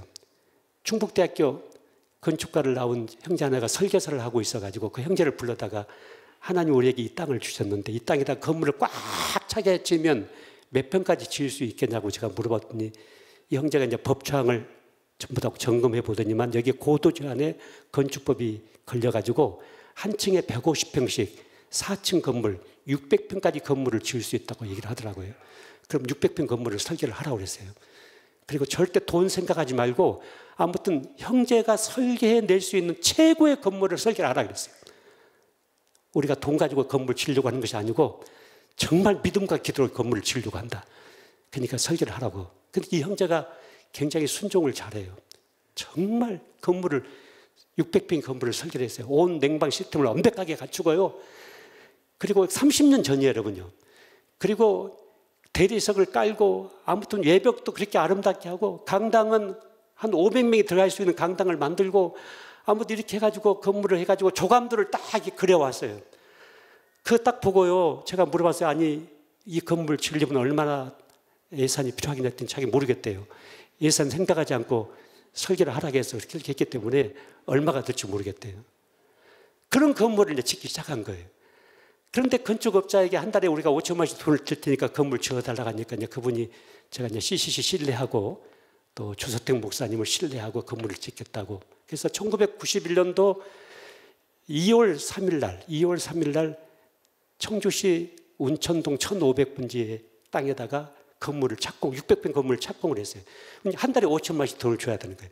우리 학생들이 껌 안 씹기 운동, 커피 안 마시기 운동, 버스 안 타고 다니기 운동, 결혼식 마친 우리 그 졸업생들은 신혼여행 안 가기 운동, 별걸 다 했어요, 아무튼요. 근데 학생들이 숫자가 좀 있지만은 학생들이 모을 수 있는 헌금은 한계가 있어요. 한계가 있어요. 그런데 첫 달 5천만 원이 딱 모아진 거예요. 그 다음 달도 5천만 원이 모아진 거예요. 이렇게만 5천만 원씩 모아지고 저거 건물은 이제 막 올라가는데 믿음은 보이지 않는 것의 실상이요. 보지 못한 게 증거다. 이 말씀 붙잡고 믿음과 기도를 우리는 하고 있다. 근데 건물 이 4층에 600평의 건물이 뼈다가 올라간 청주 시내에 그때 그만한 건물이 별로 없었어요. 그렇게 건물이 올라가는데 어느 날 기도를 하는데요. 서울에서 어떤 분 한 분이 저에게 전화가 왔어요. 여름인데 여름방학 딱 지나가지고 그때 이제 외벽까지 다 건물이 완공이 되고 학생들은 이제 방학이 돼가지고 다 자기 고향으로 돌아가고 나는 이제 매월 5천만 원씩 돈을 모아서 또 건축비를 줘야 되고. 근데 서울에서 어떤 분 한 분이 전화가 왔어요. 저한테요. 와가지고 주 목사님이시죠? 그때 제가 주서택 목사입니다. 했더니 목사님 시간 없는 줄 알지만은 저를 딱 10분만 좀 만나 주실 수가 없습니까? 아니 누구십니까? 했더니 제 신분은 밝힐 수는 없습니다. 여자분이 그래요. 제 신분은 밝힐 수는 없습니다. 근데 목사님, 제가 꼭 목사님 만나야 됩니다. 저를 꼭 10분만 만나주세요. 너무 절실하게 이분이 저를 만나려고 하시더라고요. 그래서 제가 그럼 언제 만나야 됩니까? 빠르면 빠를수록 좋겠다고 그래요. 근데 그날 마침 제가 그날 수요일 날이었어요. 그날이요. 서울 CCC 본부에 회의가 있었어요. 그래서 내가 서울을 가야 될 일인데 그러면 오늘 만나실까요? 했더니 그러면 너무 좋겠대요. 그럼 어디서 만날까요? 했더니 거기 터미널 옆에 반포 아파트가 당신 집이래요. 그래서 그 터미널 그쪽 어디서 그 식당을 가르쳐 주면서 그 옆에서 만났으면 좋겠다고 그래요. 그래서 약속을 하고 제가 서울로 올라왔어요. 근데 제가 이제 전화로 물어봤어요. 제 얼굴 아십니까? 했더니 제 얼굴 모르는데 한 번도 본 적이 없대요. 그럼 어떻게 저를 알아보실래? 했더니 목사님 양복 색깔 말씀해 주시면 양복 색깔을 보고 목사님 줄 알겠습니다. 그래서 제가 그날 날씨가 좀 덥더라고요. 그래서 오늘 양복 입고 가지 않고 제가 그냥 와이셔츠 입고 가겠습니다. 그 대신 제가 어떤 책을 하나 이렇게 들고 서 있을 테니까 그 책을 들고 서 있는 남자가 조스틴 목사인 줄 알고 만나시면 되겠습니다. 그렇게 약속을 하고 제가 이제 약속 장소에 갔어요. 가서 책을 들고 이렇게 서 있었어요. 이렇게 둘레둘 서 있더니 저쪽에서 40대 후반 정도 되신 한 아주머니가 저에게 다가오시더라고요. 오시더니 주목사님이시죠? 그래요.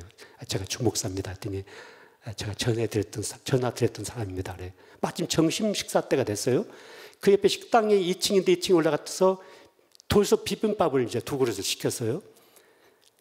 근데 그분이 왜 저를 만나려고 했는가를 이야기를 하는데 간단하게 이야기하면 이야기예요. 자기 마음속에 언제부터인가 내가 하나님께 받은 은혜가 너무 크다는 생각이 자꾸 들었대요.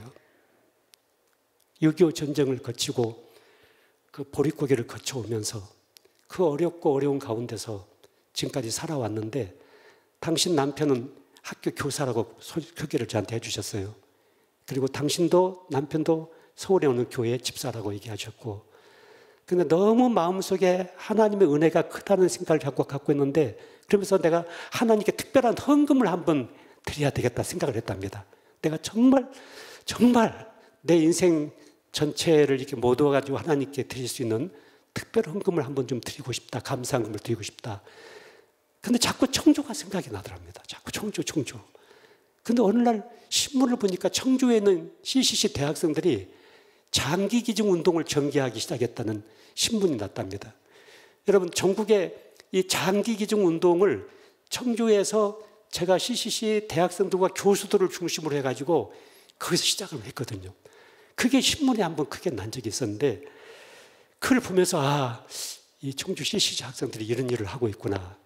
그러면서 또 어느 날 당신이 다니던 교회의 어떤 집사님이 이 찬양 테이프 하나를 자기에게 건너주면서 이거 한번 들어보라고, 이거 청주에 있는 대학생들이 이거 녹음한 것인데 한번 들어보라고 주랍니다. 그러니까 우리 학생들이 이제 같이 모여서 찬양 체풀을 했어요. 한 1000명씩 모여가지고 찬양 집회를 했는데 거기서 녹음기 갖다 놓고 현장 이렇게 녹음을 이제 그냥 한 거예요. 그걸 이제 테이프로 만들어가지고 저희가 이제 건축 헌금을 모금을 하면서 우리가 건축을 하는가는 취지를 써가지고 거기다 테이프 하나씩을 넣어서 이렇게 사람들에게 좀 전달해 주는 그런 일을 이제 학생들이 했었어요. 근데 그게 마침 그 집사님에게 전달이 됐는가 봐요. 그 집사님이 이분에게 그걸 줬어요. 그 테이프를 딱 보고 이 청주 CCC 학생들이 지금 학생 아카데미 센터를 건축을 하고 있구나. 이걸 보는 순간 딱 마음속에 이 청주 CCC로 헌금을 보내야 되겠다. 이 생각이 들었대요. 그러니까 나를 만나려고 했던 이유가 헌금 전해드리려고 나를 만나려고 했다는 거예요. 그래서 내가 도대체 이분이 헌금을 얼마나 하려고 나를 그렇게 만나려고 했을까? 100만 원 하려고 하는 것인가? 아니면 200만 원 헌금을 하려고 하는 것인가? 내 마음속에 100만 원인가 200만 원이 왔다 갔다 하더라고요. 근데 이분이 하신 얘기가 목사님 제가 헌금을 2번으로 나눠서 할게요. 그래요. 그렇게 하세요. 오늘 한번 헌금하고 또 10월 달에 가서 헌금을 다시 한번 하겠습니다. 그래요. 그때가 이제 9월 달이었기 때문에. 그때만 헌금 봉투를 이렇게 딱 내놓으셨어요.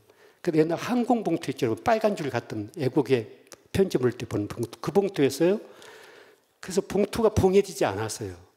그 내가 봉투를 받아가지고 봉투를 펴보니까 안에가 수표가 하나 딱 들어있더라고요. 그 수표를 딱 빼서 보니까 동그라미가 많이 붙어 있어요.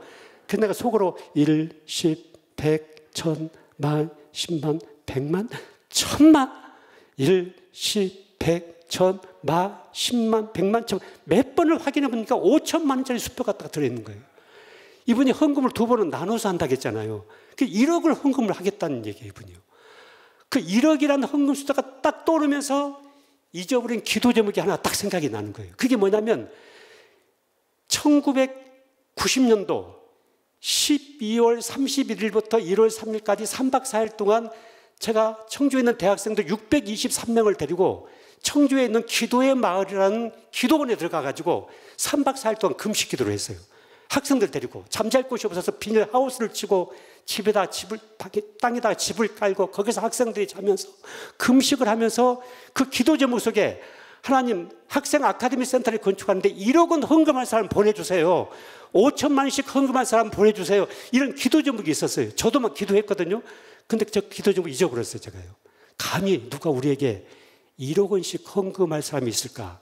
그런데 이번에 헌금을 딱 보는 순간 이분이 1억을 헌금을 하려고 하는구나 생각을 딱 하니까 그 기도 제목이 확 생각이 나는 거예요.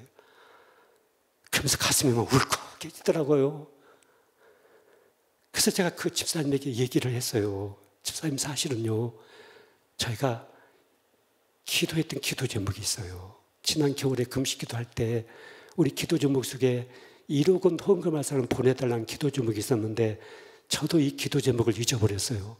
그런데 이렇게 집사님을 통해서 기도가 응답될 줄은 몰랐어요.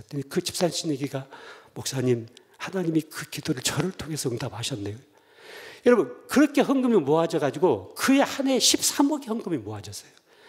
그래서 청주에 지금도 CCC 본부 다음으로 지방에서는 가장 큰 CCC 센터가 청주 CCC 센터예요. 여러분, 기도가 응답이 된다. 여러분, 이런 간증을요, 제가 여러분에게 하자면 밤을 새워서도 간증을 다 못하겠어요. 너무 많은 간증들이 있어요. 너무 많은 간증들이 있어요. 지금 제가 저희 청주 주님의 교회를 제가 개척해서 7명에서 개척을 시작했어요. 그리고 15년 동안 목회를 하고 그 개척한 첫 달부터 내가 하나님께 기도해서 하나님, 이 교회 헌금의 50%는 교회 밖으로 내보내겠습니다. 하나님께서 우리 교회 성도들을 보내주세요. 구원의 방주가 되게 해주세요. 그럼 반드시 이 교회를 통해서 지역사회 속에, 한국 교회 속에 선한 영향력을 끼치겠습니다. 많은 사람들에게 먹을 것을 주겠습니다. 너희가 먹을 것을 주라고 하나님 말씀하셨는데 반드시 먹을 것을 주겠습니다. 그렇게 기도를 했는데 여러분, 지금까지 저희 교회가요, 교회 밖으로 내보낸 재정이 100억이 넘어요. 우리 교회가 전부 다 쓰고 남은 돈을 내보낸 것이 아니라 헌금 딱 들어오면 헌금의 절반을 교회 밖으로 내보냈어요. 구제비로, 성교비로 다 내보냈어요. 근데 그게 지금까지 100억이 넘어요. 그럼 우리 교회가 지금 부도가 났는가? 아니에요. 우리 교회는 더 커졌어요. 더 부흥되고 더 자산도 많아지고 더 하나님이 그렇게 역사를 하셨어요. 여러분, 기도가 응답이 된다. 여러분, 기도해 보시겠습니까? 여러분, 지금 가지고 있는 문제도 있죠. 여러분, 이건 안 된다. 나는 안 된다. 나는 할 수는 없다. 나는 영 틀렸다. 이 사업은 안 일어날 것이다. 우리 가정은 변화가 안 될 것이다. 우리 자식은 변화가 안 될 것이다. 내 몸은 고쳐지지 않을 것이다. 자, 이것은 전부 다 거짓말이에요. 하나님이 원하시지 않으세요. 하나님이 원하시는 그 말씀들을 붙잡고 너는 내 것이다. 내가 너를 축복할 것이다. 내 기도를 응답할 것이다. 내게 구하라. 내게 부를 주지라. 내가 구하는 가장 좋은 것을 너에게 역사할 것이다. 내가 너를 통해서 내 꿈을 이루어낼 것이다. 내 뜻을 이루어낼 것이다. 너를 통해서 선한 영향력을 끼칠 것이다. 땅끝까지 복음을 전할 것이다. 여러분, 하나님이 나에게 원하시는 그 뜻을 가지고 여러분 기도를 해보세요. 여러분, 돈 많이 버셔야 돼요. 예수 믿는 사람들 돈 많이 벌어야 돼요.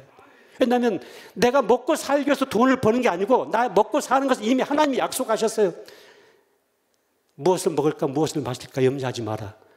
한 날 괴로우면 그날이 족하다. 내가 너의 필요한 모든 일용할 양식을 다 채워주겠다고 약속하셨어요. 먹고 마시는 것은 우리가 예수 믿는 순간부터 다 보장하셨기 때문에 우리가 돈을 버는 이유는 이제 남을 주기 위해서, 누군가를 살리기 위해서, 이 돈을 가지고 교회를 살리고, 이 돈을 가지고 불신자들을 살리고, 이 돈을 가지고 이웃을 살리고, 내 형제들을 살리고, 누군가에게 나눠주기 위해서, 누군가를 먹이기 위해서 돈을 벌어야 된다고요. 여러분, 공부도 열심히 해가지고 공부해서 남 주냐, 남 주기 위해서 공부를 해야지 이게 진짜 공부지. 나 혼자 배먹고 배부르려고 나 혼자 잘 살기 위해서 공부하는 것은 이건 공부하는 게 아니잖아요. 여러분, 예수 믿는 사람들 하나님의 꿈을 위해서, 하나님의 뜻을 위해서 기도하고 전진하고 두들겨보고 아무것도 해보지 않고 실패했다고 말하지 말고 위대한 일을 해봐야 돼요. 믿음으로 해봐야 돼요. 기도처럼 위대한 것이 어디가 있어요? 여러분, 기도함으로 한 걸음씩 걸어나가는 거예요. 하나님이 그렇게 우리를 인도하셨어요. 어떤 분은 기도가 필요 없을 만큼 난 좀 그렇게 부유해졌으면 좋겠다 생각하신 분이 있어요. 모든 것이 다 있으니까 기도가 필요가 없어요. 근데 아무것도 없으니까 매일 기도하는 사람이 있어요. 그럼 여러분 생각하실 때 누가 축복받은 사람이에요? 기도가 필요 없을 만큼 많은 것을 가지고 있는 사람이 축복받은 사람들이에요? 그건 예수 믿지 않는 사람들은 더 많아요, 그건요. 그런데 예수 믿는 사람들에게는 기도로 한 걸음씩 한 걸음씩 나가는 그 삶이 정말 축복받는 삶이고, 그 삶을 통해서 우리 속 사람의 근육이 생기고, 우리 속 사람의 능력으로 강건해지고, 우리 속 사람의 내적인 속으로 여물어가고, 그런 하나님의 축복의 은혜가 우리에게 임하게 될 줄 믿습니다. 여러분, 기도를 새롭게 시작해 보세요. 기도를 새롭게 시작해 보세요. 구해 보세요. 강구해 보세요. 반드시 하나님께서 내 이름으로 무엇을 구하든지 내가 시행하겠다고 약속하고 계십니다. 여러분, 기도 불사용죄를 회개해야 됩니다. 그리고 기도의 자원을 다 써버린 사람은 아무도 존재하지 않습니다. 무진장한 자원이 기도의 특권 속에 담겨져 있습니다. 자, 마지막 한 가지만 더 말씀드립니다. 자, 오늘 본문 속에 이 청년의 정신을 온전케 하기 위해서 예수님께서 돼지를 몇 마리를 죽이십니까? 2,000마리 돼지떼가 죽었습니다. 여러분, 저는 어느 날 이 성경을 읽다가요, 이 말씀 앞에 제가 도저히 이 말씀을 수용을 못 하겠더라고요. 이 말씀을 이해가 안 되더라고요. 어떻게 한 청년의 정신을 온전케 하기 위해서 돼지 2,000마리를 바닷속에다가 몰살시킬 수가 있냐고요. 여러분, 돼지 한 마리 값이 얼마인지 아세요? 요즘 돼지 한 마리 출하 가격이요, 보통 60kg, 100근짜리 출하하는데 한 50만 원씩 간다고요. 뭐 돼지값이 떨어지면 40만 원도 가고 30만 원도 가지만은 평균 한 50만 원씩 간다고요. 그럼 현 시가로만 계산해도요, 50만 원 곱하기 2,000마리 해보세요. 얼마입니까, 여러분요? 빨리 계산해 보세요. 10억이에요, 10억. 여러분, 서울에 사시니까 10억 하니까 별거 아니죠? 예? 감각이 별로 없으시죠? 예? 우리 시골 사는 사람들은요, 서울 사람들 바라보면요, 우르르 바라본다고요, 우르르 본다고요. 서울에 집 갖고 있단다, 저분은. 우르르 보인다고 이렇게 해요. 서울에 집 한 채 팔면 청주에 집 4채, 5채 살 수가 있어요. 여러분, 10억이란 돈이요, 작은 돈이 아니에요, 여러분요. 제가 계산기 눌러봤어요. 매월 교회에서 사례비 받고 우리 내 식구 생명만 유지하고 남은 돈 다 저축하면 몇 년을 저축하면 10억을 모을 수가 있을까? 계산기 눌러보니까 내 대에는 안 되더라고요. 그러니까. 그리고 우리 아들 대에 가서도요, 정상적인 방법으로 10억을 저축할 수가 없더라고요. 할아버지가 남겨놓은 아파트가 재개발돼가지고 땅값이 좀 올라가고 하면 10억이 좀 모아줄 수 있을까? 10억을 정상적인 방법으로 저축하기가 너무나 어렵더라고요. 그러니까요. 여러분, 10억이란 돈은요, 엄청나게 큰 돈이에요. 근데 예수님께서 한 청년의 정신을 온전케 하기 위해서 돼지 2,000마리를 바닷속에다 몰살시켜 버리고 만 거예요. 여러분, 이게 기독교예요? 이 기독교가 비현실적이고 비경제적이고 비사회적이고 이게 맞지가 않잖아요. 어떻게 이 성경 말씀 이해가 되냐고요. 전 이해가 되지 않았어요. 이게 비상식적이죠, 이게요. 그런 의문을 가지고 성경을 계속 읽어 나가는데 어느 날 마태복음 보니까요, 예수님께서 한 사람의 생명의 가치를 어떻게 말씀하시냐면, 사람이 만일 온 천하를 얻고도 자기 목숨을 잃으면 무엇이 유익하리요? 자기 목숨을 주고 무엇과 바꿀 수가 있겠느냐? 이 한 사람의 생명의 가치를 온 천하를 주고도 바꿀 수가 없다, 예수님이 이렇게 말씀하셨어요. 여러분, 요한복음 3장 16절은요, 하나님이 세상을 이처럼 사랑하사 독생자를 주셨으니, 하나님이 나를 이처럼 사랑하사 독생자를 주셨으니 나와 독생자를 막 바꿨다, 그 말씀이에요. 여러분, 물물 교환은 똑같은 가치가 인정될 때 물물 교환이 성립이 되는 거잖아요. 하나님이 내 존재 가치를 보실 때 내 존재 가치와 예수 그리스도의 존재 가치를 동등하게 보신 거예요. 그래서 나와 예수님을 막 바꿨다는 말씀이 요한복음 3장 16절 말씀. 자기 아들을 아끼지 아니하시고 우리를 위하여 내어주시니까 어찌 이 모든 것을 너에게 주시지 않겠냐고 성경 우리에게 약속하고 계시잖아요. 여러분, 성경 말씀을 읽다가 예수님께서 한 사람의 존재의 가치를 어떻게 보고 계시는가를 보면서 오늘 이 마가복음 5장에 돼지 2,000마리를 바닷속에 몰사시켜 가면서라도 이 청년의 정신을 온전케 할 수밖에 없었던 예수님의 사역에 대해서 비로소 이해가 되기 시작하더라고요. 아, 이래서 이랬구나. 이래서 이랬구나.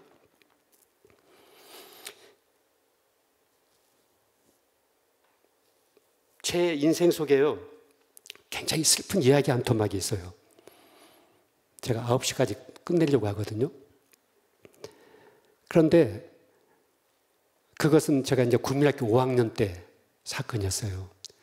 그때 이제 6.25 전쟁이 끝나고 이제 보릿고개가 생생하게 있었던, 여기 젊은 분들은 보릿고개 하면 전설의 고향에서 나온 얘기처럼 듣겠습니다만은, 저는 이제 그런 시대에 있어서 우리가 살았거든요. 그런데 그때 이제 아버지 그 일이 안 되고 흉년이 들어가지고 끼니가 이어가기가 참 어려웠어요. 그때는 굶어 죽는 사람들이 있었어요. 그런데 어느 날 저희 가족이 매일 죽을 먹었어요. 저희 어머니께서 이죽 저죽을 많이 끓이셨어요. 그래가지고 밥을 먹을 수가 없으니까 죽을 끓여가지고, 저희가 7남매예요. 형제들이. 그 7남매를 먹인 거예요. 그런데 어느 날은 그 죽도 먹을 수 없는 막다른 한계에 우리 가정이 딱 부딪히고 말았어요. 그래서 온 가족이 하루 종일 아무것도 먹지 못하고 방에 그냥 누워 있었어요. 여러분, 서름 중에 배고픈 서름보다 더 큰 서름이 없다는 얘기가 있잖아요. 금식은요 10일도 하고 40일도 할 수가 있는데, 굶는 것은 하루 이틀을 못해요. 진짜 그것은 서러워요. 그런데 온종일 우리 가족이 다 아무것도 먹지 못하고 방에 누워 있었는데, 밤중에 저희 어머니가 나가시더라고요. 그럼 어디선가 식량을 좀 구해가지고 오셨어요. 그거 가지고 한밤중에 또 죽을 끓여가지고 저희 자식들을 먹였어요.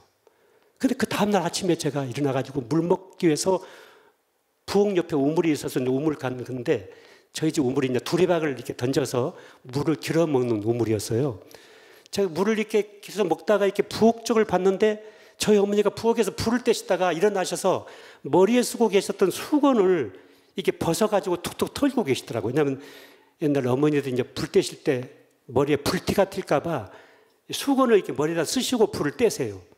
근데 그 수건을 벗어서 이렇게 툭 터시는데, 제 눈에 충격적인 장면 하나가 딱 보이는 거예요. 그것은 뭐냐면, 저희 어머니는요, 처녀 때부터 한 번도 자르지 않은 긴 머리카락을 갖고 계셨어요. 곱디고 온 긴 머리카락을 저희 어머니는 너무나 소중하게 간직하고 관리하셨어요. 그런데 그 머리카락이 싹둑 잘라주고 만 거예요. 그래서 제가 두레박을 우물에 던지고 부엌에 뛰어들어가서 엄마의 치마를 붙잡고, 엄마 왜 머리카락이 잘라졌어? 왜 머리카락이 없어? 제가 자꾸 이렇게 물었어요. 근데 저희 어머니가 너는 알 바 아니라고 저를 자꾸 부엌 밖으로 나가라고 밀어내더라고요.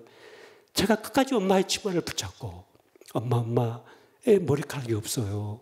왜 머리카락이 없어? 제가 자꾸 이렇게 물었어요. 그랬더니 저희 어머니가 저를 이렇게 바라보더니만, 엄마 어젯밤에 머리카락 잘라주고 쌀 2대와 바꿔왔어. 저희 어머니는 떠나셨어요. 세상 떠나셨어요. 지금은 안 계시는데, 그 곱디고 온 긴 머리카락을 잘라주고 쌀 2대와 바꿔왔다는 그 엄마의 말씀을 들으면서 제가 막 통곡이 터져 나오더라고요. 견딜 수가 없더라고요. 그래서 부엌에서 뛰쳐나와서 막 엉엉 제가 울었어요. 울면서 나도 무엇인가를 해야만 되겠더라고요. 무엇을 해야만이 되겠는데, 그 시골 농촌에서 국민학교 5학년짜리가 할 수 있는 일이 아무것도 없는 거예요. 그런데 동네 친구를 만났는데, 그 친구가 아버지가 2달 전인가 저희 동네 앞에서 버스에 치여서 세상을 떠나셨어요.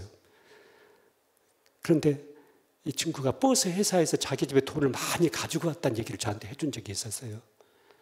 아, 사람이 버스에 치여 죽으면 그 가족이 돈을 많이 받는다. 어린 나이에 단순하게 제가 그렇게 생각을 했던 것 같아요.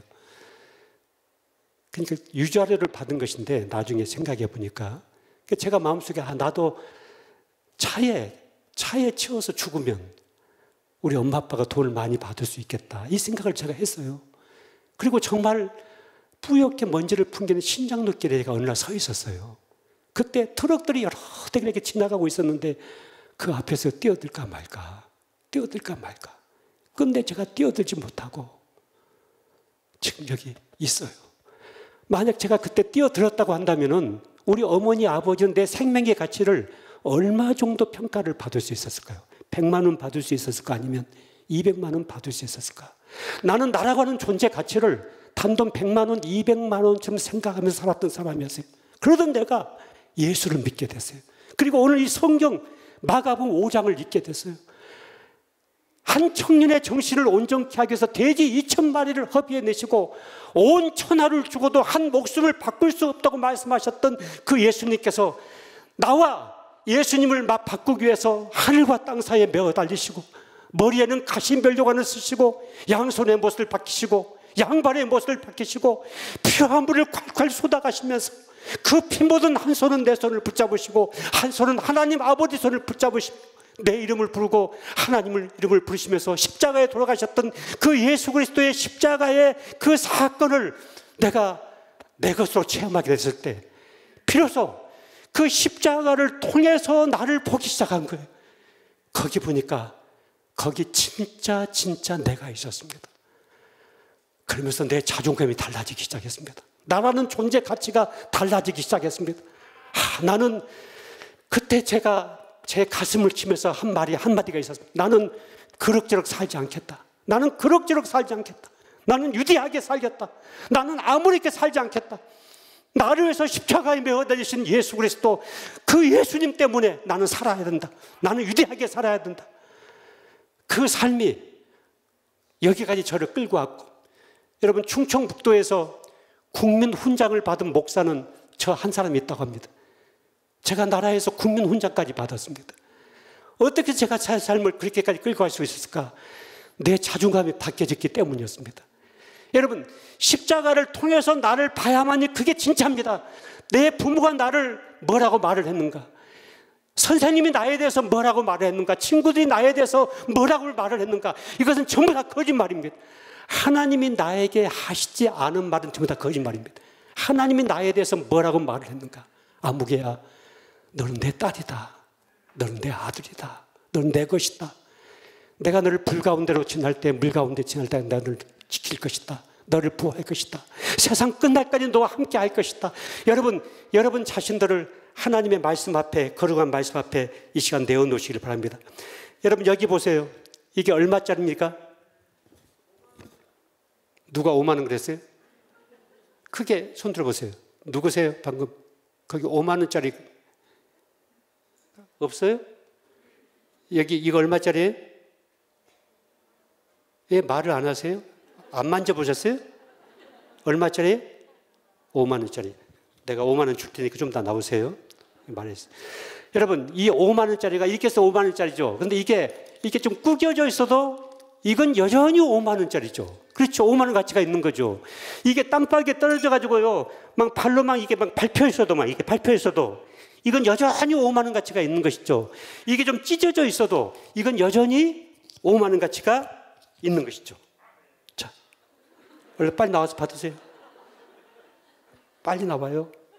네. 자, 제일 앞에서 나에게 바른 대답을 해줬으니까 제가 선물로 이 5만 원 가치가 있는 거예요. 네. 자, 여러분 보세요. 내가 나를 생각할 때 나는 과거가 있다. 난 누군가에게 짓밟힌 인생이었다. 난 누군가로부터 더럽혀진 인생이었다. 나는 쓸모없는 인생이었다. 여러분, 아무리 그렇게 생각한다 하더라도 하나님이 나를 보실 때는 온 우주에 나 하나밖에 없는 것처럼 내가 너를 인하여 기쁨을 이기지 못한다. 너는 내 것이다. 너는 내 딸이고 내 아들이다. 여러분, 내 존재 가치는 하나도 바뀌지 않았어요. 비록 우리가 죄 가운데 떨어졌을지라도, 비록 우리가 하나님 앞에서 몹쓸 짓을 했을지라도, 우리 안에 상처와 아픔이 있을지라도, 내 부모가 나를 버렸을지라도 하나님이 나를 보실 때는 내 존재 가치가 하나도 바뀌지 않았어요. 영상 틀어주세요. 그가 찔림은 우리의 허물을 인하며. 여러분 두 손으로 여러분 자신을 한번 꼭 안아보세요. 내가 나라면 꼭 안아보세요. 나에게 어떤 상처가 있든 누군가에게 짓밟혔든 누군가에게 더럽혀졌든 내 지나간 과거가 어떻든 나는 예수 그리스도 안에서 새로운 피조물이 되었습니다. 새 사람이 되었습니다. 이제 주님의 십자가를 통해서 나를 봐야 됩니다. 거기 진짜 내가 있습니다. 여러분, 나를 꼭 안아줘 보세요. 주님이 나를 안아주시는 것처럼 너는 내 딸이다. 너는 내 아들이다. 나를 꼭 안아줘 보세요. 그리고 여러분 입으로 여러분 자신에게 말을 해보세요. 여러분 자신에게 말을 해보세요. 주님이 나에게 하신 말씀들을 여러분 입으로 한번 고백해 보세요. 아무개야, 너는 내 자녀다. 내가 너를 사랑한다. 내가 너를 세상 끝날까지 함께 할 것이다. 여러분, 이 시간 주님이 나에게 하시는 말씀들을 여러분 입으로 직접 여러분 자신에게 한번 고백해 보세요. 넌 바보가 아니야. 쓸모없다고? 거짓말이야. 아무것도 잘하지 못한다고? 거짓말이야. 너에게는 신적인 능력이 담겨져 있고 너에게는 신적인 성품이 담겨져 있고 넌 모든 만물을 주고도 바꿀 수 없는 이 지구상에 하나밖에 없는 하나님의 작품이야. 내가 너를 사랑한다.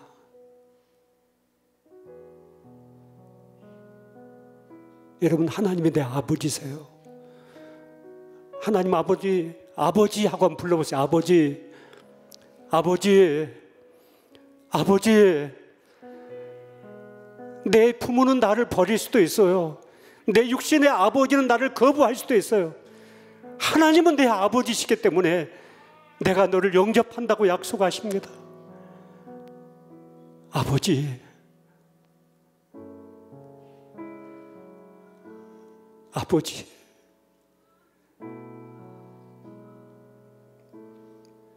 아버지. 여러분, 지나간 우리의 삶이 너무 힘들었어요. 너무 거짓말에 묶여가지고 갇혀 있었고 그 결박 속에서 풀려 나올 수가 없었어요. 그래서 나도 나를 인정하지 않고 나도 나를 자학하고 나도 나를 미워하고 나도 나를 업신여기면서 함부로 대하고 아버지 잘못했어요. 아버지 잘못했어요. 예수 그리스도를 통해서 나를 피로 값주고 사신 하나님의 자녀인데 아버지, 여러분 하나님을 아버지 하고 불러보세요. 아버지, 아버지, 아버지, 아버지. 그 아버지에게 무슨 말인가를 해보세요. 아버지, 아버지, 너무 힘들었습니다. 너무 고통스럽습니다. 아버지, 너무 외로웠습니다. 아버지, 너무 낮은 자존감에 묶여서 나 자신을 살아내지를 못했습니다. 아버지, 여러분 옆 사람 의식하지 마시고 여러분 십자가 앞에서 여러분이 하나님을 아버지라고 부르셔야 돼요. 아버지를 만나셔야 돼요. 여러분 속 사람이 하나님을 아버지로 만나셔야 돼요. 그가 찔림은 우리의 허물을 인하며 그가 상함은 우리의 죄악을 인하며 그가 채찍에 맞음으로 우리가 나음을 입었고 그가 징계를 받음으로 우리가 평화를 누렸다고 말씀하십니다. 아버지, 아버지, 아버지.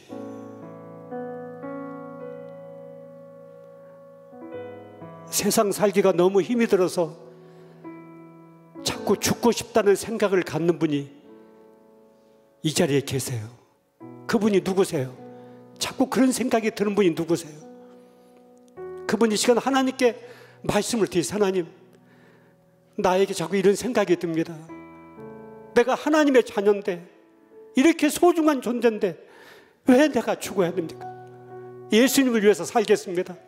이제 예수님 때문에 살겠습니다. 예수님을 위해서 살겠습니다. 살겠습니다. 주님, 살겠습니다. 나를 소중하게 여기겠습니다. 예수님이 나를 대하듯이 고귀하게 여기겠습니다. 함부로 대하지 않겠습니다. 아버지, 감사합니다. 아버지, 사랑합니다. 감사합니다. 아버지, 아버지 감사합니다. 아버지, 우리 속사람을 이 시간 일으켜 주시고 낮은 자존감에서 벗어나게 해주시고 아버지가 주시는 건강한 자존감을 가지고 나를 바라보고 나를 통해서 아버지의 꿈을 이루기를 원하시고 아버지의 뜻을 이루기를 원하시는 거룩하신 하나님의 뜻을 위해서 무릎 꿇겠습니다. 기도하겠습니다. 간구하겠습니다. 아버지 하나님, 인생의 새 판을 짜주십시오. 인생의 새 판을 짜주십시오. 새 판을 짜주십시오. 주님 감사합니다. 주님 감사합니다. 아버지 감사합니다. 아버지 감사합니다. 여러분 계속해 보세요. 아버지 감사합니다. 아버지 감사합니다. 아버지 감사합니다. 아버지 감사합니다. 잃어버린 나를 찾게 해주십시오. 도둑맞은 나를 찾게 해주십시오. 거짓말에 묶여있는 나를 풀어주십시오. 아버지 감사합니다. 감사합니다. 아버지 감사합니다. 감사합니다. 감사합니다.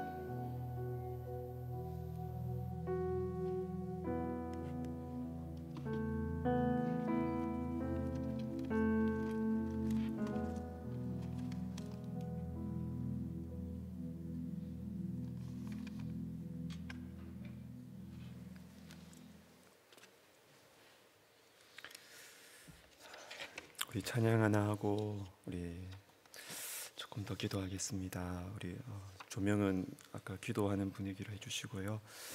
우리 아바 아버지, 아바 아버지, 나를 안으시고 바라보시는 아바 아버지. 우리 기도하실 분들은 계속 기도하셔도 돼요. 우리 같이 우리 찬양하겠습니다.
주는 내 마음을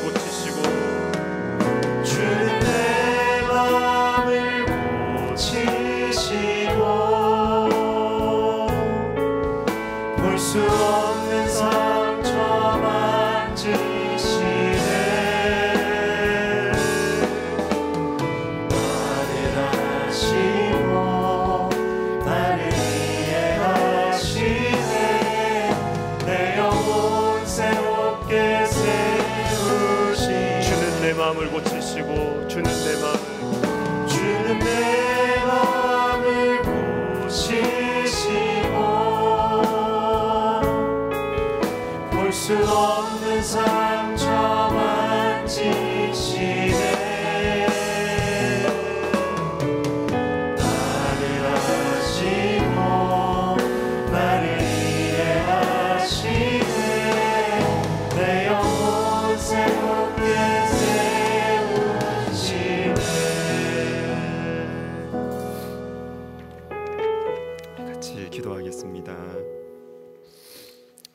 식사하면서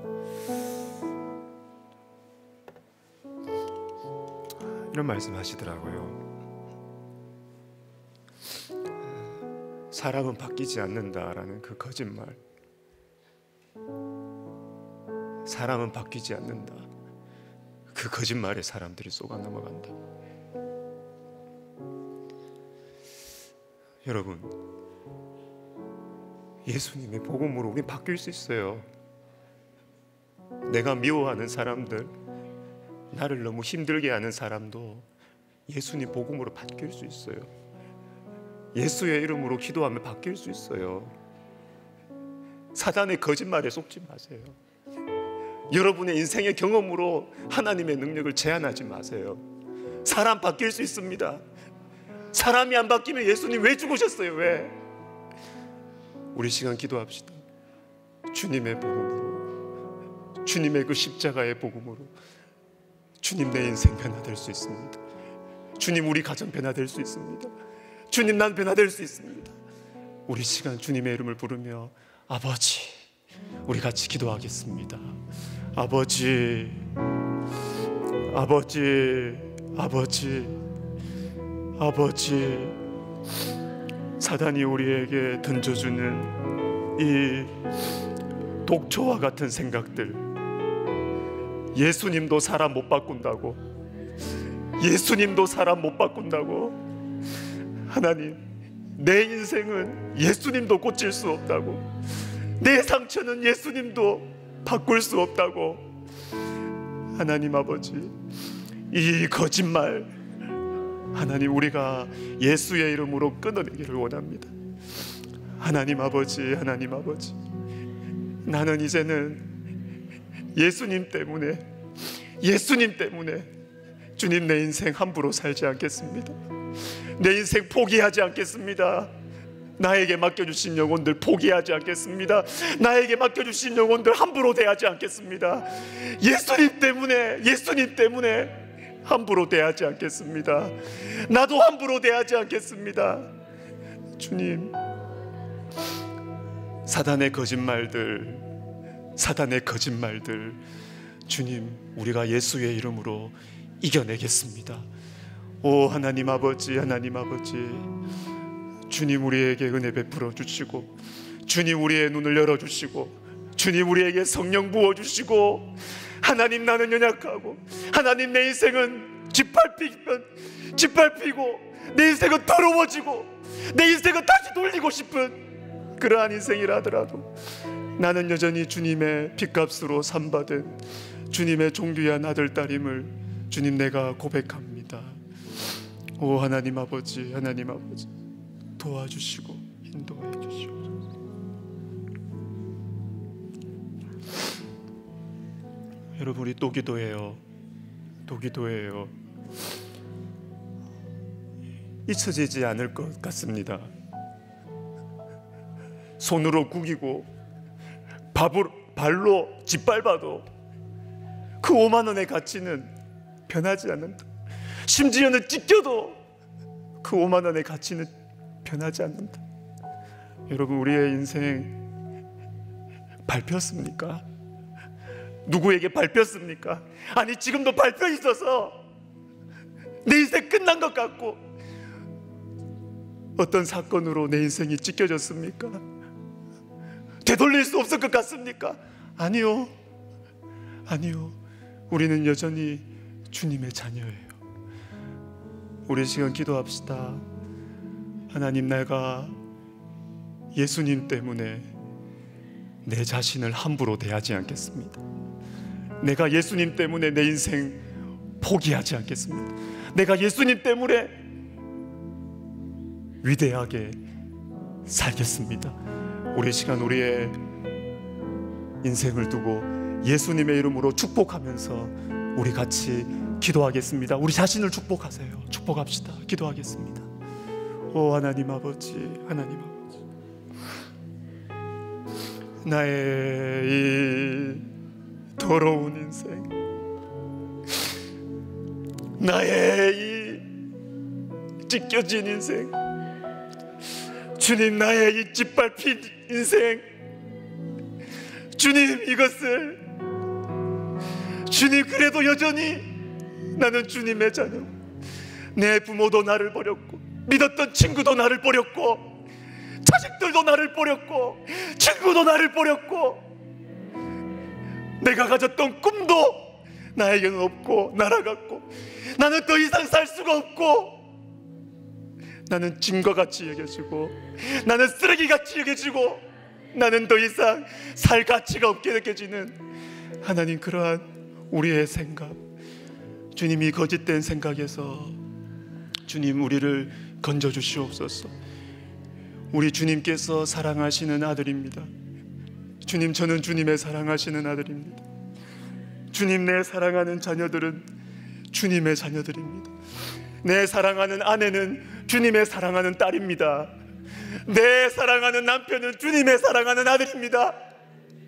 내가 함부로 대하면 안 되고, 내가 함부로 대할 수 없는 주님의 딸이고 주님의 아들이고, 하나님 아버지, 하나님 아버지, 내가 함부로 대할 수 없는 주님의 딸임을, 주님의 아들들임을 하나님 아버지, 우리가 잊지 말게 하여 주시옵소서.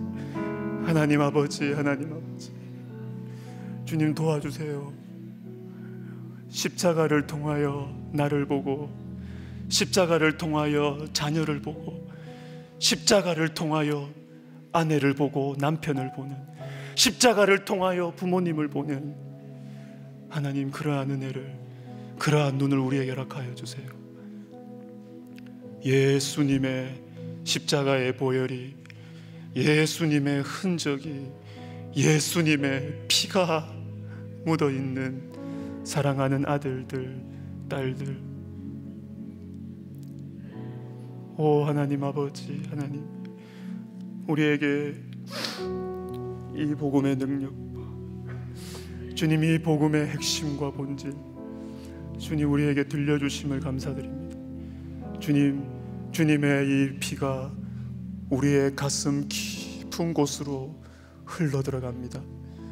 주님, 내가 알지 못했던 그 깊은 내 가슴 속에 있는 어두움 속으로 주님의 빛이 비추고 있고, 주님의 피가 흘러 들어가고 있사오니, 오 하나님, 오늘 이 밤에 주님 우리를 치료하시고 새로운 인생 살게 하시며 새로운 피조물로 살게 하시고, 하나님 아버지, 어떠한 것도 이유가 되지 않고, 주님의 십자가 앞에 어떠한 것도 핑계가 되지 않도록 주님의 능력과 지혜, 십자가가 우리의 성격도, 하나님 우리의 과거도, 우리의 상처도, 어떠한 것들도 다 무너뜨려 주시옵소서. 무너뜨려 주시옵소서. 오 하나님 아버지, 도와주시옵소서.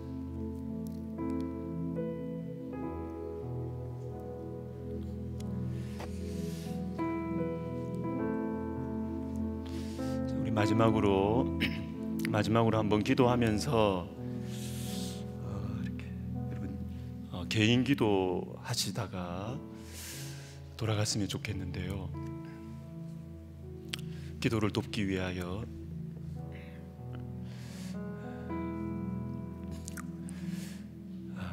여러분 머릿속에 그려보세요. 그려보세요. 주님의 피가 십자가에서 흘러서 주님의 피가 내 가슴 속에 들어와서 주님의 피가 내가 숨기고 있고 나도 알지 못하고 이건 안 돼, 나는 이건 안 돼 하는 내 마음속에 있는 깊은 어두움 속으로 주님의 피가 흘러 들어가는 그림을 그리세요. 그 그림을 그리면서 우리가 하나님, 오늘 이 밤에 내가 자유하기를 원합니다. 오늘 이 밤에 내 안에 있는 어떠한 어둠도 주의 피가 다 밝히기를 원합니다. 그렇게 될 줄로 믿습니다. 여러분, 우리가 개인기도 우리가 이 그림을 그리면서 믿음으로 우리 시간 개인기도 들어가겠습니다. 다 회복될 것입니다. 주님의 피가 우리의 가슴 속에 우리의 속사람으로 들어가면 다 해결될 것입니다. 우리의 눈이 바뀔 것입니다. 가까이에 있는 사람들을 보는 눈이 바뀔 것입니다. 태도가 바뀔 것입니다. 바뀔 것입니다. 바뀝니다. 변합니다. 우리 시간 기도하겠습니다. 오 하나님 아버지, 주님 은혜를 베풀어 주시옵소서. 주님의 은혜가, 주님의 피가, 주님의 보혈이 하나님 우리 안에 우리 속에 있는 어두움 속으로, 우리 속에 있는 그 더러움 속으로, 우리 속에 있는 그 그림자 속으로 주님의 피가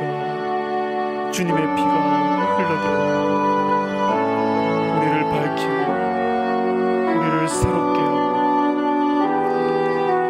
우리를 일으키고 우리를 변화시키며 우리의 눈을 열게 하며, 오 하나님 아버지, 어떠한 것들도 그리스도의 십자가 앞에 핑계가 되지 않게, 핑계가 될 수 없는 어두움이 빛을 이길 수 없듯이 주님의 십자가의 보혈이 어떠한 어두움도 다 깨어부수는 것을, 오 하나님 아버지,